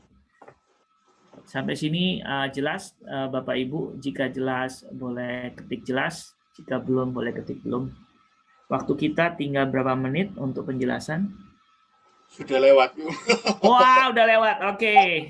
Saya langsungkan aja. Harapan tercapai. Ini dia. Saya mau kasih contoh. Saya sangat terharu ya sampai bisa meneteskan air mata. Dia waktu TK sudah menuliskan ini. My family, I love Papi, Mami, L. Ya, dia gambar sendiri. Ya, ini salah satu bukti keberhasilan kita dalam parenting. Kemudian ini yang terbaru fotonya. Hello Mami and Daddy. Ini waktu dia sekolah di Meta, dia nulisin seperti ini. I love you because you like playing with me, with L, like to kiss, hug. Ya kan dia catat ternyata kiss and hug. That is the best things in the world. Now I love Mami, Daddy, right and there is many things that makes me happy. I love dad and mom until they all. Nah, loh, dia sudah siap menyayangi kita sampai tua loh. Bayangin, kita nggak suruh loh ya. Kita nggak minta, tapi ini terjadi. Ya, dengan kata-kata yang dia tulis sendiri, nggak pernah kita bimbing, ya. Nah, seperti itu. Lalu dia juga sudah bisa WA saya. Ini saya juga lewat WA, saya berikan sugesti. Terima kasih sudah menjadi anak papi yang pintar, sabar, penuh sayang, senang bantu, nurut, suka berbagi. Sama-sama papi, terima kasih juga. Tapi sudah nurut L ya. Semangat Zoom-nya. Kan dia lihat saya sering nge-zoom ya. Ngomong sama orang sabar ya, pelan. Terus udah jarang marah kayak geledek halilintar guntur. Lihat, dia bisa ingetin kita gitu ya. Seru sekali. Nah, ini daftar bacaan yang saya gunakan sebagai referensi dari jurnal-jurnal dan yes. Cukup dari saya, terima kasih. Silakan moderator, saya kembalikan acara. Yes. Terima kasih, luar biasa sekali, padat sekali. Ya, sekarang saatnya bagi parent semuanya yang mau bertanya, monggo kita mulai, kita mendahulukan yang raise hand terlebih dulu. Ya, ayo silakan. Bagi yang mau menulis di kolom chat boleh. Ya, tetapi kalau yang mau langsung boleh. Iya, silakan. Ya, kelihatannya sudah sangat-sangat jelas sekali nih mungkin ya, Ko Franky ya. Iya. Jelas ya. Oke, kita polling dulu deh untuk manasin suasana. Siap, kita polling lagi. Bapak Ibu boleh menjawab ya atau tidak. Apa yang dijelaskan tadi menurut Bapak Ibu bermanfaat atau tidak? Oke, kita polling. Sambil nunggu polling, yes. Ini sudah mulai ada pertanyaan tuh. Boleh. Mau tanya untuk usia berapa hypnoparenting ini optimal dilakukan? Oke. Ya. Hypnoparenting ini memang paling sulit ketika masa pubertas ya. Ketika anak pubertas itu menjadi sulit. Kenapa menjadi sulit? Karena anak itu sangat tidak nyaman dalam pertumbuhan sekunder. Maka banyak orang bilang orang apa namanya anak puber itu anak labil gitu ya. Ya, anak labil artinya memang segala sesuatunya sedang terjadi pertumbuhan yang kedua atau sekunder, sehingga semua nggak nyaman. Misal tumbuh rambut ketiak, ya kan, terus suara berubah, ya kan, kemudian muncul buah dada. Ini semua nggak nyaman. Menstruasi pertama, mimpi basah pertama nggak nyaman semua. Maka tugas kita jangan banyak bicara dengan remaja, jangan banyak nasihat dengan remaja. Dia sendiri sedang menderita, banyaklah dampingi. Seperti di Meta, saya dapat tugas ya dari sekolah untuk mendampingi remaja-remaja tertentu yang mengalami nilai berkurang istilahnya, atau mengumpuli tugas sering terlambat. Nah, ketika saya dampingi remaja, saya tidak pernah menghakimi mereka. Saya lebih banyak bertanya. Pertanyaannya bukan pertanyaan yang sulit, tolong jelaskan masalahmu. Nggak usah. Dia nggak ada masalah, kita nggak boleh bilang dia bermasalah. Saya selalu bukanya begini, gimana kabarnya? Oh, baik, Mister. Mereka biasanya ngomongnya pendek-pendek, baik, ya, tidak, gitu, pasti begitu. Maka jangan kecil hati kalau kita tanya remaja, dia cuma jawab, ya, tidak. Kok sombong banget ya? Bukan sombong. Itulah bahasanya remaja, ya. Bukan sombong sekali. Maka please kita jangan pernah belajar jadi pendidik yang menghakimi orang yang kita ajak bicara. Itu tidak boleh. Sugesti akan mental. Kita sendiri nggak bisa sugesti diri kita, apalagi sugesti orang lain. Maka please stop menghakimi. Maka kalau dia jawab apapun, itu menjadi jawaban yang indah. Ya seperti terakhir ini saya bertanya, misalnya tadi, ya, tanyalah pertanyaan yang sederhana yang gampang dia jawab. Gimana kabarnya? Baik, pasti gitu kan. Gimana? Ada kendala nggak belajarnya? Ada. Oh, kendalanya apa ya misalnya ya? Ulangan susah. Oh, susah. Nah, lalu saya pancing sampai bisa mereka menangis dan mereka mulai terbuka dan akhirnya bercerita bahwa mereka pernah punya rencana bunuh diri lah, mereka pernah punya rencana puasa 3 hari 3 malam lah, macam-macam. Ya, karena kita sudah berhasil membuka, ya, dan tidak ada menghakimi mereka. Dampingi dia, banyaklah mendengar. Itu kata kunci untuk remaja. Untuk hipnosis atau hypnoparenting di remaja, kita harus banyak mendampingi, bukan bicara. Ya, kalau dengan anak-anak kita boleh banyak bicara. Ayo lebih rajin, ayo lebih semangat. Tapi kalau remaja, kurangi nasihatnya. Tapi dampingi dia. Setelah dia mulai cerita, masukinlah sugesti. Nah, seperti itu. Ada lagi? Nah, yang jadi pertanyaan itu optimal dimulai umur berapa? Ya, oke. Kalau dari bayi sudah bisa dimulai hypnoparentingnya ini? Oh, dari kandungan, ya. Dari kandungan bahkan. Dari kandungan itu energi hidup sudah ada di seorang infant ya, atau bayi yang di dalam kandungan itu sebutnya apa? Janin. Janin. Dari janin itu sudah ada. Maka saya sering sekali mencium perutnya istri saya, ajak bicara. Saya selalu bisikan, ayo bantu mami ya, kalau lahiran yang gampang ya, tapi uangnya masih sedikit loh ini, jangan sampai sesar loh, mahal loh sesar itu. Iya, saya sampai ngomong loh. Makanya saya sampai sering masak sayur, bikin kacang kedelai, minuman gitu kan untuk istri saya, dan saya bisikin terus. Ya berhasil dengan cara normal seperti itu, dan saya luar biasa penghematannya kan, seperti itu. 2 kali lipat ya. Wah iya, lebih bisa. Ya, kelahiran pun seperti itu. Jadi sejak janin, Bapak Ibu, kita bisa melakukan sugesti. Ya, salah satunya diajak bicara. Kan dia sering nendang, umur berapa bulan itu kan ada tendangan kakinya, ya sentuhin gitu kan. Sangat bisa, dan jangan pernah takut atau jangan pernah terlambat memulai gitu loh. Khususnya mereka yang belum menikah, itu bagus sekali kalau udah belajar hari ini. Oke, untuk pertanyaan berikutnya, tolong tanya fasenya ABG di mana Pak Franky? Nah, ini mungkin bisa diperjelas pertanyaannya, Ibu Leni. Fase ABG. Tolong tanya fase Fase ABG itu, oh mungkin fase perkembangan atau gimana ya, tapi coba kita jawab ya. Nah, ABG itu sekali lagi hidup itu berkelanjutan ya Sentosa ya. Maksudnya kalau kanak-kanak happy,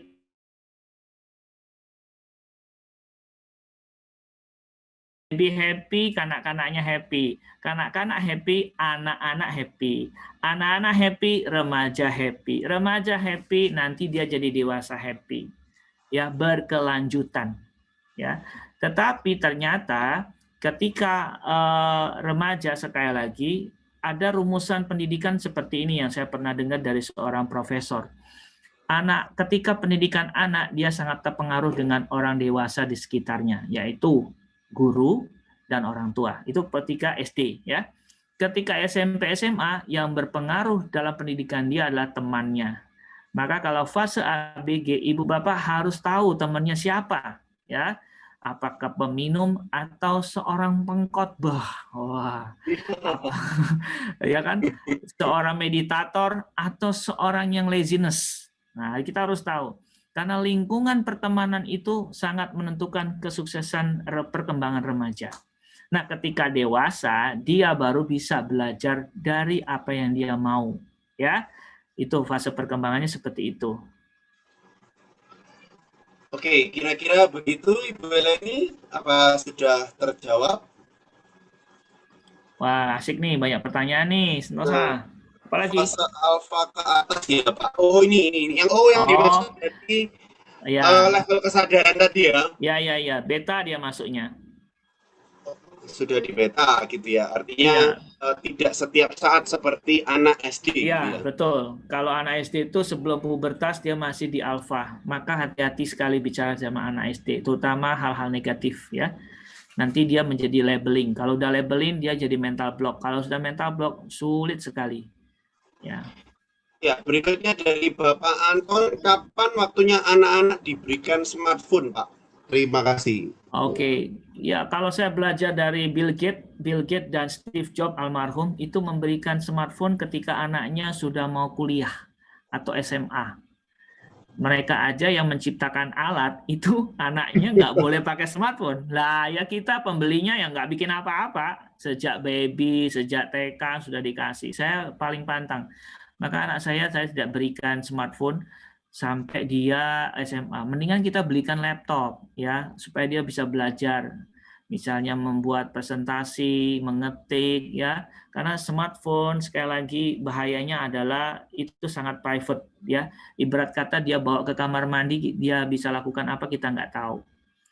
Maka smartphone tolong kalau mau diberi terpaksa diberi karena ini pandemi belajar online ya toh. Ya, Bapak Ibu tolong belikan dulu pendidikan tentang smartphone. Ya, jangan pernah kasih kail tanpa diajarin memancing.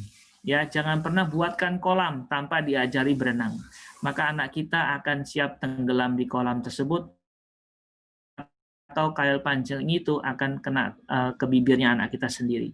Maka siapkan dulu edukasi baru beri alatnya. Kelemahan kita adalah ketika smartphone merajalela, kita tidak ada kurikulum menjelaskan smartphone di dalam pembelajaran sekolah. Sehingga anak-anak liar sekali belajar. Terakhir saya jadi kepala SMP, saya menemukan WA yang sangat panjang sekali, anak laki merayu anak perempuan dengan kata-kata yang sangat dewasa. Orang tua perempuan sampai kaget, memberikan screenshot itu ke saya, dan saya panggil anak laki-laki tersebut, dan saya tanya, kamu belajar dari mana? Saya search di Google, Mister. Bagaimana merayu perempuan, itu keluar kalimat itu, Mister. Walah, Google luar biasa. Ya, seperti itu. Ya, kalau anak kita sudah dikasih smartphone dan dia sering sekali bermain dengan smartphone, hati-hati sudah ada penyakit baru dalam kamusnya psikologi, namanya adiksi. Adiksi smartphone itu sudah ada dalam penyakit psikologi. Salah satu simptom atau gejalanya adalah emosinya labil, mudah marah, cepat tersinggung, apatis, antisosial, terus tidak peduli dengan lingkungan. Nah itu, kalau anak kita sudah begitu, sudah sakit jiwa namanya.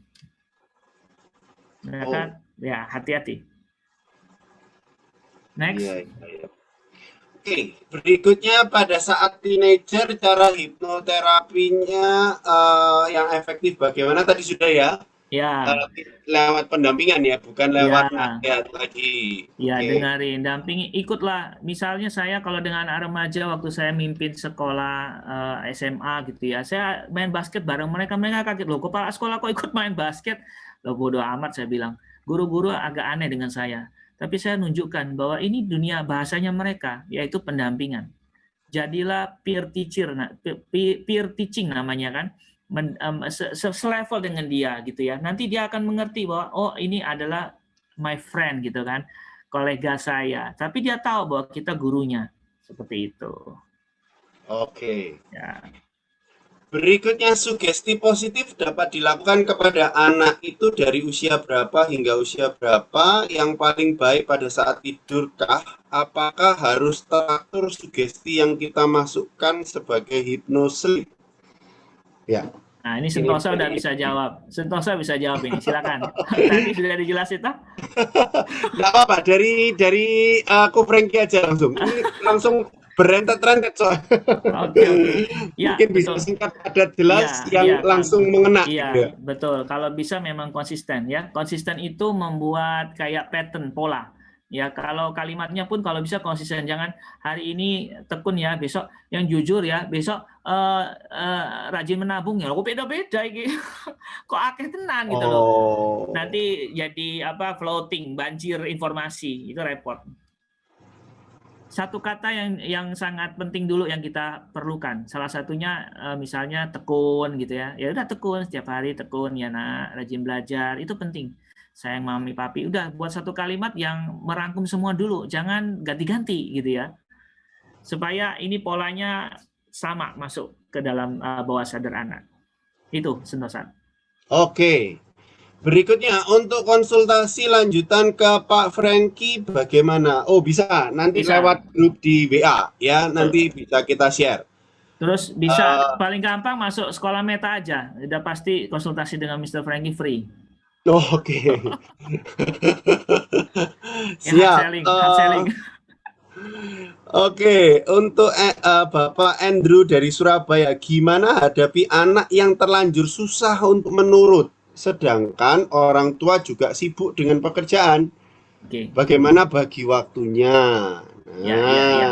Ini kayaknya cukup mewakili banyak orang ya. Iya, betul sekali.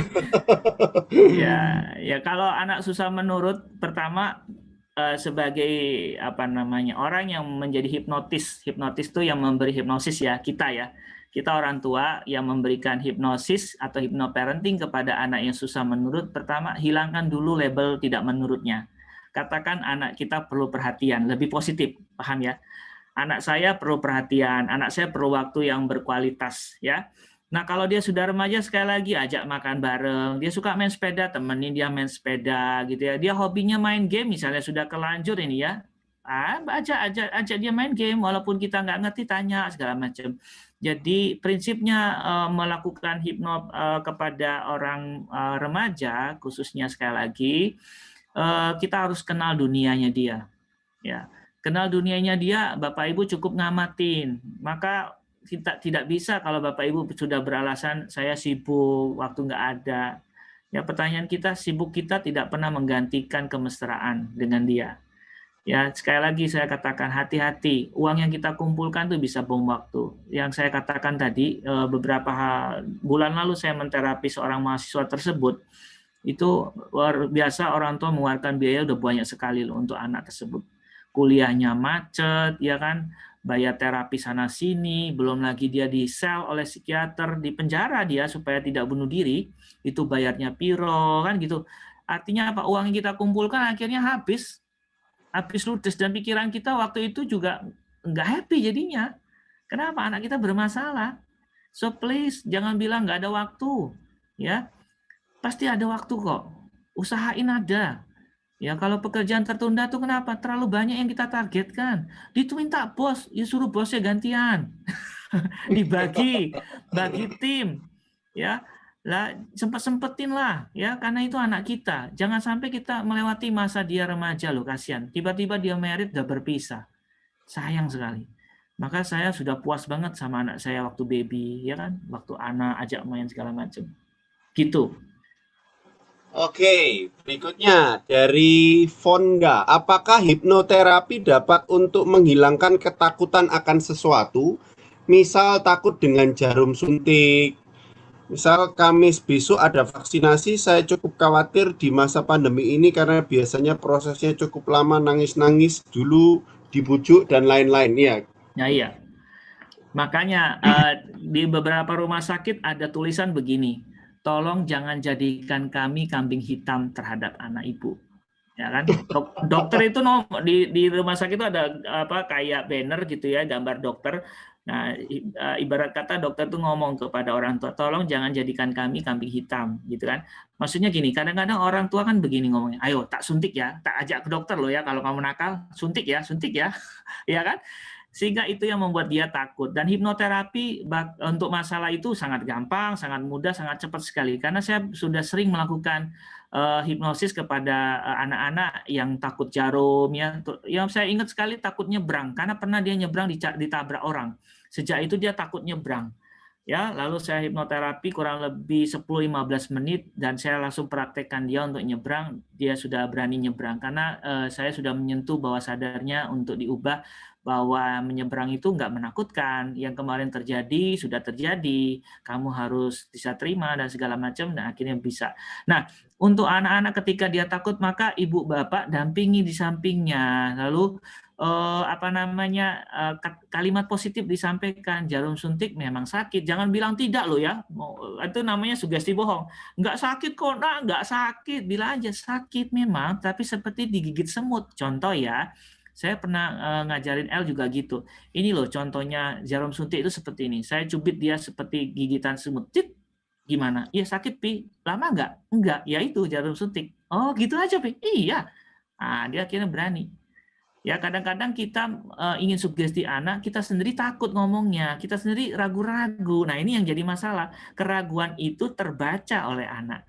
Bahwa papa mama saya ini nggak serius nih, berarti dia juga takut dengan jarum, begitu loh. Paham ya? Jadi sugestinya Bapak Ibu bisa menjadi hipnoterapi kecil-kecilan, ngomong aja memang sakit nak, sakitnya seperti ini. Yuk kita praktek ya, cubit mami sedikit. Nah sekarang mami cubit kamu ya. Nah ini sakitnya, lama nggak? Enggak ya mah, cuma gini mah. Iya cuma gini. Oh gitu mah. Iya. Nah udah selesai. Ya jangan sampai kita membantah ya. Ingat sugesti itu bukan membantah apa yang terjadi ya. Mah aku takut. Nggak usah takut, tenang aja. Kalimat positif. Semua menyenangkan. Kalimatnya positif kan? Betul ya. Semua menyenangkan. Tidak salah. Takut ya? Iya. Mama tahu kamu takut. Oke, Mama paham kamu takut. Kamu takut karena gelap ya? Iya mah. Ya, gelap ini memang banyak orang takut, nak. Tidak apa-apa, mama temani. Tapi kita lihat yuk di dalam gelap ada apa ya? Nggak ada apa-apa mah. Ya iya, sebenarnya nggak ada apa-apa, nak. Nah, baru sugesti masuk, paham ya? Ya, gitu.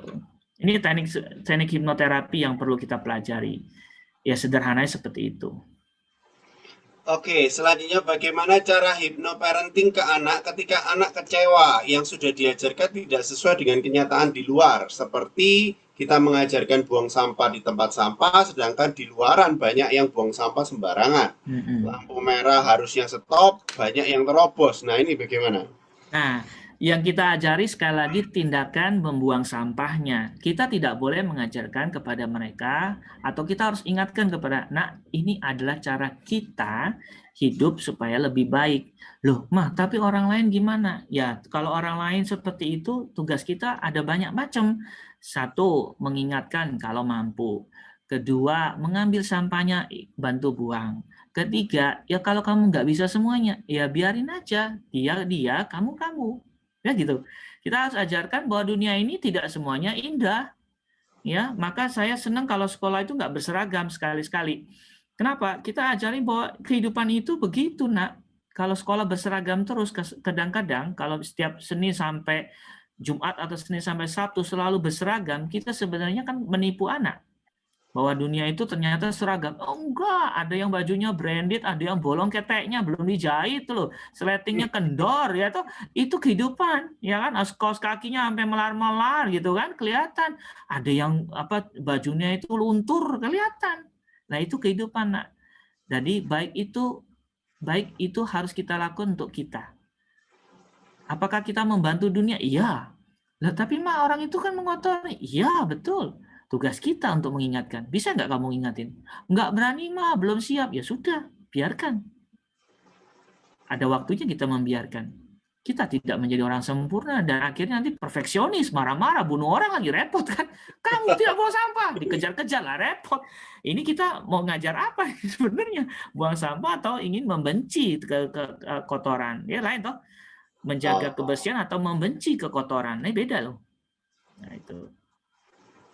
Oke, saya rasa sangat menjawab sekali. Ya. Berikutnya dari Adika Ratnawijaya. Anak saya perempuan umur 9,5 tahun, sudah puber. Saya ingin mengubah cara mendidik saya ke arah lebih baik.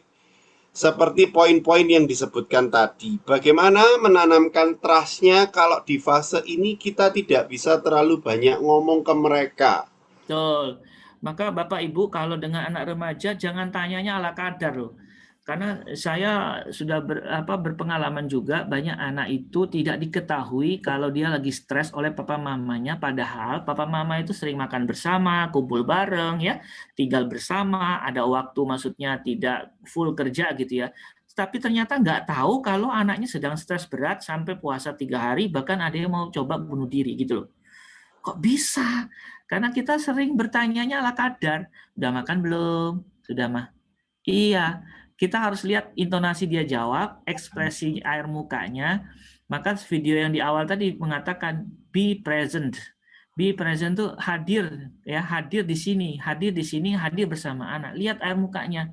Lihat dia jawab, sudah mah. Ah, kok pendek ya? Wah, kita harus ragu nih. Oh, jangan-jangan nih ada sesuatu. Oke, kamu lagi happy atau tidak happy nih? Happy mah. Kok happy begitu? Agak kepo dikit lah. Ya, jadi maksud saya kita tidak banyak bicara, tetapi kita bertanyanya dalam gitu loh. Dalam itu artinya tenanan gitu loh. Jangan cuma ala kadar kayak mesin penjawab operator loh. Ya, Anda menghubungi nomor yang salah. Selamat Anda wajib menghubungi kembali. Nah, misalnya gitu. Kita jadi operator mesin gitu loh. Tanyanya cuma sudah makan belum, PR gimana, sekolah gimana. Ubahlah pertanyaannya. Udah ada pacar belum gitu loh, agak genit, agak kepo, agak gimana gitu loh, supaya anak tuh agak mama nih gitu loh, ada candanya, ada mainnya gitu loh, ada nggak seriusnya gitu. Jangan serius udah punya pacar kok sekarang, itu kan serius banget toh ya kan. Beda dengan cara begini, mama dengar kamu udah deket dengan cowok ya gitu loh ya. Jadi dunia remaja begitu, senang dibercandai, senang digodain, walaupun dia jawabnya, mama tuh gimana? Nah, apalagi kalau dia sudah mulai cerita, aku suka cowok, kita hati-hati jawabnya juga. Kamu ini suka cowok, mens aja belum lancar. Waduh, no, biarin aja. Cowok yang mana?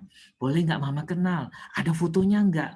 Mirip siapa dia ya? Wah, gitu. Apa mirip orang Korea itu yang kamu suka ya? Nah, gitu. Maka ikan-ikan Korea, ikan-ikan yang sedang digandrungi kita harus tahu, harus paham. Kalau nggak paham ya belajar dengan dia. Kenapa toh kamu suka linjung-linjung itu kenapa toh? Wah, gitu ya. Oke, ini waktu sudah 20.48, kira-kira gimana? Masih banyak Pak, beberapa pertanyaan ini belum terjawab. Kira-kira gimana Ko Franky? Saya ya kita boleh polling deh, polling siap? Polling. Apakah dilanjut atau stop gitu ya? Kalau lanjut pilih ya, kalau stop pilih tidak. Kita lihat persentasenya. Kalau lanjut kita jawab semua karena besok pilkada sebentar doang kok ya. Saya bisa tidur agak malam ini. Iya. Polling disiapkan oleh host kita. Sambil polling disiapkan, mungkin kejar waktu. Pertanyaan berikutnya ya, Ko Franky ya. Ya, siap. Bagaimana cara melakukan parenting agar si anak mau mendengar kita tanpa menjadikan anak itu sebagai anak yang people pleaser? Waduh, people pleaser itu apa ya? Cuma nyeneng ketok. Menyenangkan orang lain. Cuma nyenengin orang lain gitu aja mungkin ya. Oke. Ya ini bukan lumayan dari... nih. Ya. Oke, ini ada 92% yang menjawab tidak boleh leave. Silakan, saya tidak tersinggung, saya happy sekali karena mungkin ada waktu untuk belajar tidur atau segala macam. Ya.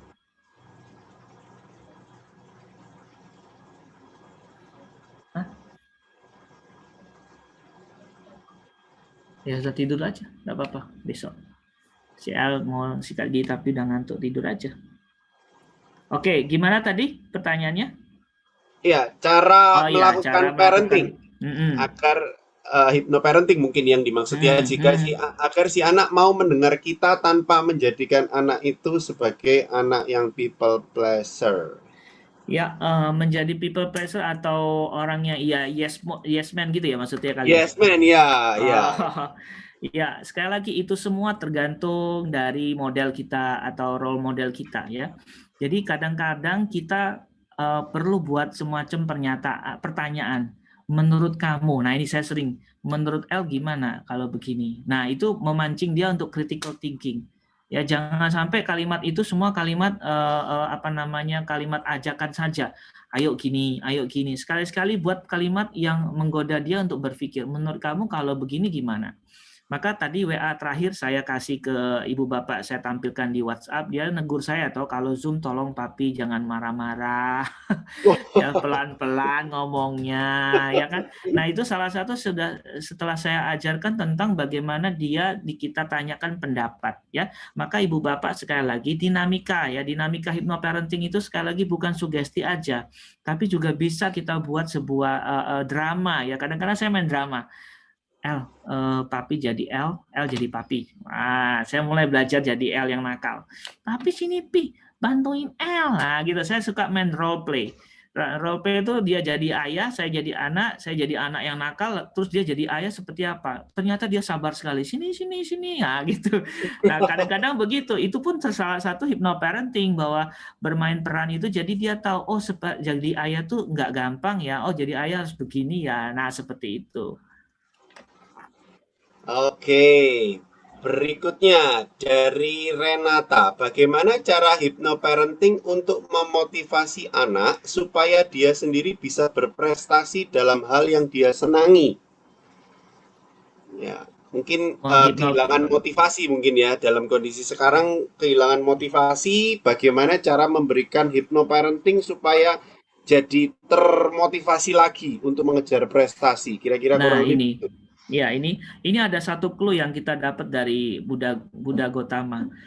Saya ingat sekali clue ini dan saya sering pakai juga untuk saya. Bahwa pikiran itu bergerak moment by moment, ya. Jadi kalau momen titik atau detik ini kita berpikir baik, ya, maka sekutu pikiran baik akan muncul lainnya. Misalnya kalau saya berpikir baik, maka saya akan berpikir untuk lebih semangat, lebih happy, kan gitu. Kalau kita bangun ceria, maka sekutu pikiran lain yang dengan ceria bersatu itu adalah kebahagiaan, gembira, sehat, seperti itu. Nah, ketika anak demotivasi atau motivasinya minim, ya, tugas kita itu bukan memotivasi dia loh, salah loh. Kadang-kadang kita parenting, ayo disemangati, dimotivasi, salah. Kita harus tahu dulu feelingnya apa, ya. Persis kalau saya ketemu anak-anak yang dipanggil oleh sekolah ketemu saya tanya, ya, ketika dia gagal dalam pelajaran tertentu, saya bukan minta dia untuk bangkit, ayo belajar, enggak, nanti dulu, ingat terakhir itu. Yang perlu kita kuatkan pertama, kita harus sepaham dulu bahwa dia sedang tidak bahagia. Oh, kamu dengan pelajaran itu kamu nggak suka, Po? Iya, Mister, nggak suka. Oh, kamu nggak suka pelajarannya atau gurunya? Cara guru mengajar, cara gurunya, Mister. Oh, cara gurunya itu gimana? Banyak PR, banyak tugas atau gimana? Nah, ketika tidak ada pilihan, dia akan terangkan. Gurunya suka membeda-bedakan saya dengan teman lain, jadi saya merasa terkucilkan. Nah, kita harus pahami dulu perasaannya dia. Ketika motivasinya merosot tuh pahami dulu penyebab penyebab motivasinya turun. Setelah kita paham, baru kita pelan-pelan bergerak. Loh, sekarang kamu bayangin, kalau kamu teruskan perasaan ini dan kamu tidak suka gurunya pada pelajarannya, oke toh ya, pelajarannya oke, Mister. Terus kamu jadi merosot gara-gara gurunya ya, iya, Mister. Kalau ini kamu pelihara, kira-kira kamu bisa nggak memahami pelajaran itu? Ya nggak bisa, Mister. Terus kamu pelihara nggak? Ya enggak, Mister. Kamu mau keluar dari situ? Mau, Mister? Nah, Mister ajarin tripnya, mau nggak? Mau. Biar. Nah, kamu dengerin aja gurunya. Seperti mendengarkan dengan baik, padahal kamu nggak dengerin. Nggak apa-apa. Nggak ada yang tahu. Ajarin nakal. Lalu gimana, Mister? Kamu buka YouTube. Cari pelajaran itu, materi yang sama. Materi A. Banyak kok sekarang orang bikin YouTube materi tentang pelajaran tuh, kamu belajar dari situ. Oke, sehingga kamu bisa sukses ulangannya, pelajarannya. Oh iya ya, Mister, masuk akal. Nah, seperti itu. Jadi, kenali dulu perasaan negatifnya dia yang membuat dia demotivasi. Setelah kenal, baru kita pelan-pelan arahkan ke yang kita mau. Jangan langsung motivasi, jangan langsung nasihat. Seperti itu, Sentosa. Seringkali langsung pakai bom atom untuk membunuh nyamuk gitu ya. Langsung digebiah uyah. Oke. Masa gitu sudah down, ayo yang semangat kan gitu. Padahal kita belum mengerti penyebabnya apa. Lah iya, gitu ya. itu. Ya, betul sekali. Ya, selanjutnya berapa lama range proses hipnosis ini dapat berhasil untuk anak, untuk remaja? Maksudnya dalam seminggu apakah berhasil atau kalau ukurnya bagaimana? Ya, persis ketika saya menterapi anak yang takut kecoa pernah ya, kecoa, ular, bahkan saya pernah menterapi guru yang takut ular. Ya, bahkan lihat gambar kartun ular itu aja kayak shortcut atau icon yang gambar ular aja dia takut gitu ya. Saya terapi butuh 10-15 menit, tapi memang orang dewasa agak lebih lama ya daripada anak-anak. Nah, saya terapi itu bertahan lama sampai hari ini ya. Waktu saya terapi tahun 2011 kalau nggak salah, sampai hari ini masih tidak takut dengan namanya ular. Maksudnya tidak seperti histeris ya dengan ular ya. Yang nyebrang sampai hari ini masih bisa nyebrang, masih berani nyebrang. Waktu itu saya terapi 2011 atau 12 gitu ya, orang takut nyebrang ya. Jadi itu bertahan lama karena kita sudah sentuh di bawah sadarnya. Sekali lagi bawah sadar itu 88% tadi loh ya, itu sangat mempengaruhi. Dan yang menjadi penting adalah tadi jembatan untuk memahami atau memprogram reinstall atau install ulang program pikirannya itu yang paling penting adalah jembatan sugesti yang tadi saya bilang tadi ya. Penting sekali kita memahami feelingnya dia dulu ya. Tetapi memang ada yang langsung direct ya, atau sugesti langsung. Nah, sugesti langsung biasanya kekuatan feelingnya kuat sekali. Pernah saya menterapi orang yang diperkosa gitu ya, itu kuat sekali feelingnya waktu itu. Langsung saya ngomong aja langsung tersugesti sama ke dia. Karena apa? Dia lagi labil ya, pikirannya lagi labil, feelingnya juga kuat sekali, bencinya minta ampun. Nah, dengan kebencian itu kita bisa pakai untuk masuk ke alam bawah sadarnya. Dan ini bisa bertahan lama. Ya, artinya untuk anak-anak kalau sebelumnya mungkin katakanlah tidak rajin belajar, kita sugesti, kita berikan hipnoterapi untuk jadi rajin, apakah dalam sekali ucapan besok sudah langsung berubah jadi rajin begitu? Ya. Atau prosesnya bagaimana? Jadi kalau anak tidak rajin belajar ya itu tadi saya bilang, kita bukan merubah dia jadi rajin belajar, tapi kita menemukan feelingnya dia. Tugas kita itu ya, tugas kita menemukan feeling dia, kenapa dia malas belajar atau tidak rajin belajar. Nah, yang kita ubah feelingnya. Perkara nanti dia belajar rajin atau tidak, bukan lagi jawabannya tidak rajin mestinya. Dia akan menemukan cara belajar lain. Jadi bukan nanti langsung dia tadinya nggak baca buku, langsung baca buku, gitu, enggak. Dia akan baca buku dengan gembira, walaupun nggak panjang, nggak lama. Tapi dia akan sudah mengerti bahwa baca buku itu mengembirakan, gitu loh. Belajar itu menyenangkan, gitu loh. Jadi ruang lingkupnya lebih ke arah feeling ya untuk hypnoparenting ya. Iya, emosi, feeling, terus ya rasa seperti itu ya. Itu menjadi mediator untuk kita memasukkan informasi-informasi ke bawah sadarnya. Oke, berikutnya bagaimana cara menegur anak dengan cara positif? Anak mengganggu adiknya yang sedang menemani adiknya bermain. Nah, ini gimana? Ya, paling gampang buat role model. Ayo sekarang Koko jadi Titi, Titi jadi Koko. Yuk, mulai gitu. Jadi akan udah enak yo. Itu bisa. Jadi sugesti langsung tuh bisa. Kalau kita bicarain ketika pas mau tidur lewat dongeng juga bisa. Tadi saya berikan kondisi-kondisi ketika bisa sugesti saat bernyanyi, bermain, ya, atau bermain peran segala macam. Nah, itu bisa kita pakai mana aja, ya. Tergantung kreativitas orang tuanya. Orang tuanya lebih lebih in pakai cara apa, itu silakan. Ya. Caranya banyak banget, ya. Nah, salah satunya kalau saya sering pakai role model, jadi bermain peran. Nah, itu. Ya, dan ini pertanyaan terakhir, bagaimana untuk hypnoparenting atau webinarnya berseri dengan tuan rumah wihara di Surabaya? Maksudnya dengan wihara yang lain gitu, berseri jadinya. Iya. Boleh. Ini menarik sekali gitu ya. Dengan senang hati. Ya, kalau kita berbicara parenting umumnya ya, itu panjang kali lebar kali tinggi gitu ya, sangat luas sekali. Betul. Iya.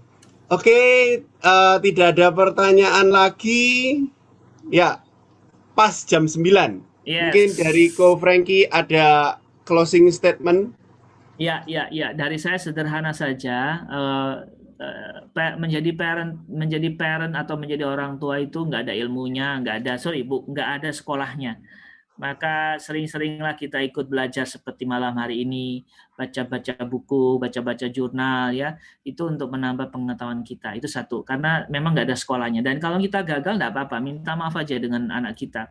Karena meminta maaf itu mengajarkan anak untuk besar hati, ya, untuk menerima kesalahan orang, itu penting. Dan kita tidak pernah bisa menjadi orang tua yang sempurna. Apa yang saya lakukan ini bukan menunjukkan saya sempurna atau baik atau luar biasa, tidak. Tapi apa yang saya lakukan ini sebuah pelajaran atau sebuah perjalanan orang tua yang belajar, orang tua yang mau belajar dari anaknya, mau belajar dari berbagai sumber. Dan kata kunci yang paling penting adalah dalam parenting adalah ingat bahwa anak itu investasi. Ya. Anak itu investasi dan bukan bom waktu, ya, bukan bom waktu, tapi dia investasi. Ketika dia gemilang, kita akan senang di masa tuanya. Tapi kalau dia tidak gemilang dengan cara yang salah kita mendidiknya, kita sampai tua akan mengurus dia. Dan itu menjadi masalah besar buat kita. Padahal kita tua pengen jalan-jalan ya. Jalan-jalannya di mana? Di taman perumahan aja lah. Kan udah tua. Oke, itu aja. Makasih, Sentosa. Ya, thank you Ko Frankie atas waktunya, atas kesempatannya. Ya, kerjasama ini sangat luar biasa sekali. Dan semoga bagi para parent semua acara ini bisa bermanfaat. Dan kalau ya ini ada yang tanya, Ko Frankie, kalau pertanyaannya berlanjut di grup WA apakah boleh? Boleh. Jawabnya besok karena saya mau bobo. Iya, oke. Terima kasih, sudah jam 9 pas. Harusnya kita 8.30 kita jadwalnya sampai 8.30, tapi molor setengah jam, tapi saya rasa ya molor yang bermanfaat sekali gitu ya. Oke, terima kasih semuanya. Terima kasih dari Meta School, terima kasih untuk Wihara Buddha Kirti, dan terima kasih untuk partisipan semuanya. Ya. Sekian untuk webinar kali ini. Oh ya, foto bersama mungkin ya? Iya, foto bersama. Foto bersama dulu sebelum kita akhiri. Boleh on cam semuanya? Iya. Enggak apa-apa. Wajahnya kusut-kusut, enggak apa-apa gitu ya. Saya juga kusut. Iya, ini ada yang dari Kediri, Tangerang, luar biasa sekali ya. Ada yang dari mana tadi ya? Dari luar pulau ya? Denpasar. Wow. Ya. Oke, sudah ready? Ready. Satu halaman pertama dulu ya. 1, 2, 3. Oke, halaman kedua kita geser. 1, 2. Oke. Yes. Ya, terima kasih semuanya. Kalau mungkin ada salah kata, saya mewakili dari panitia mengucapkan mohon maaf, dan kalau ada sesuatu yang menginspirasi, ya itu berarti berkat buat Anda sekeluarga. Oke, terima kasih dari saya. Semoga semuanya berbahagia. Yuk, bye. Sadu. Satu. Thank you. Thank you. Bye. Anumodana. Iya, Anumodana.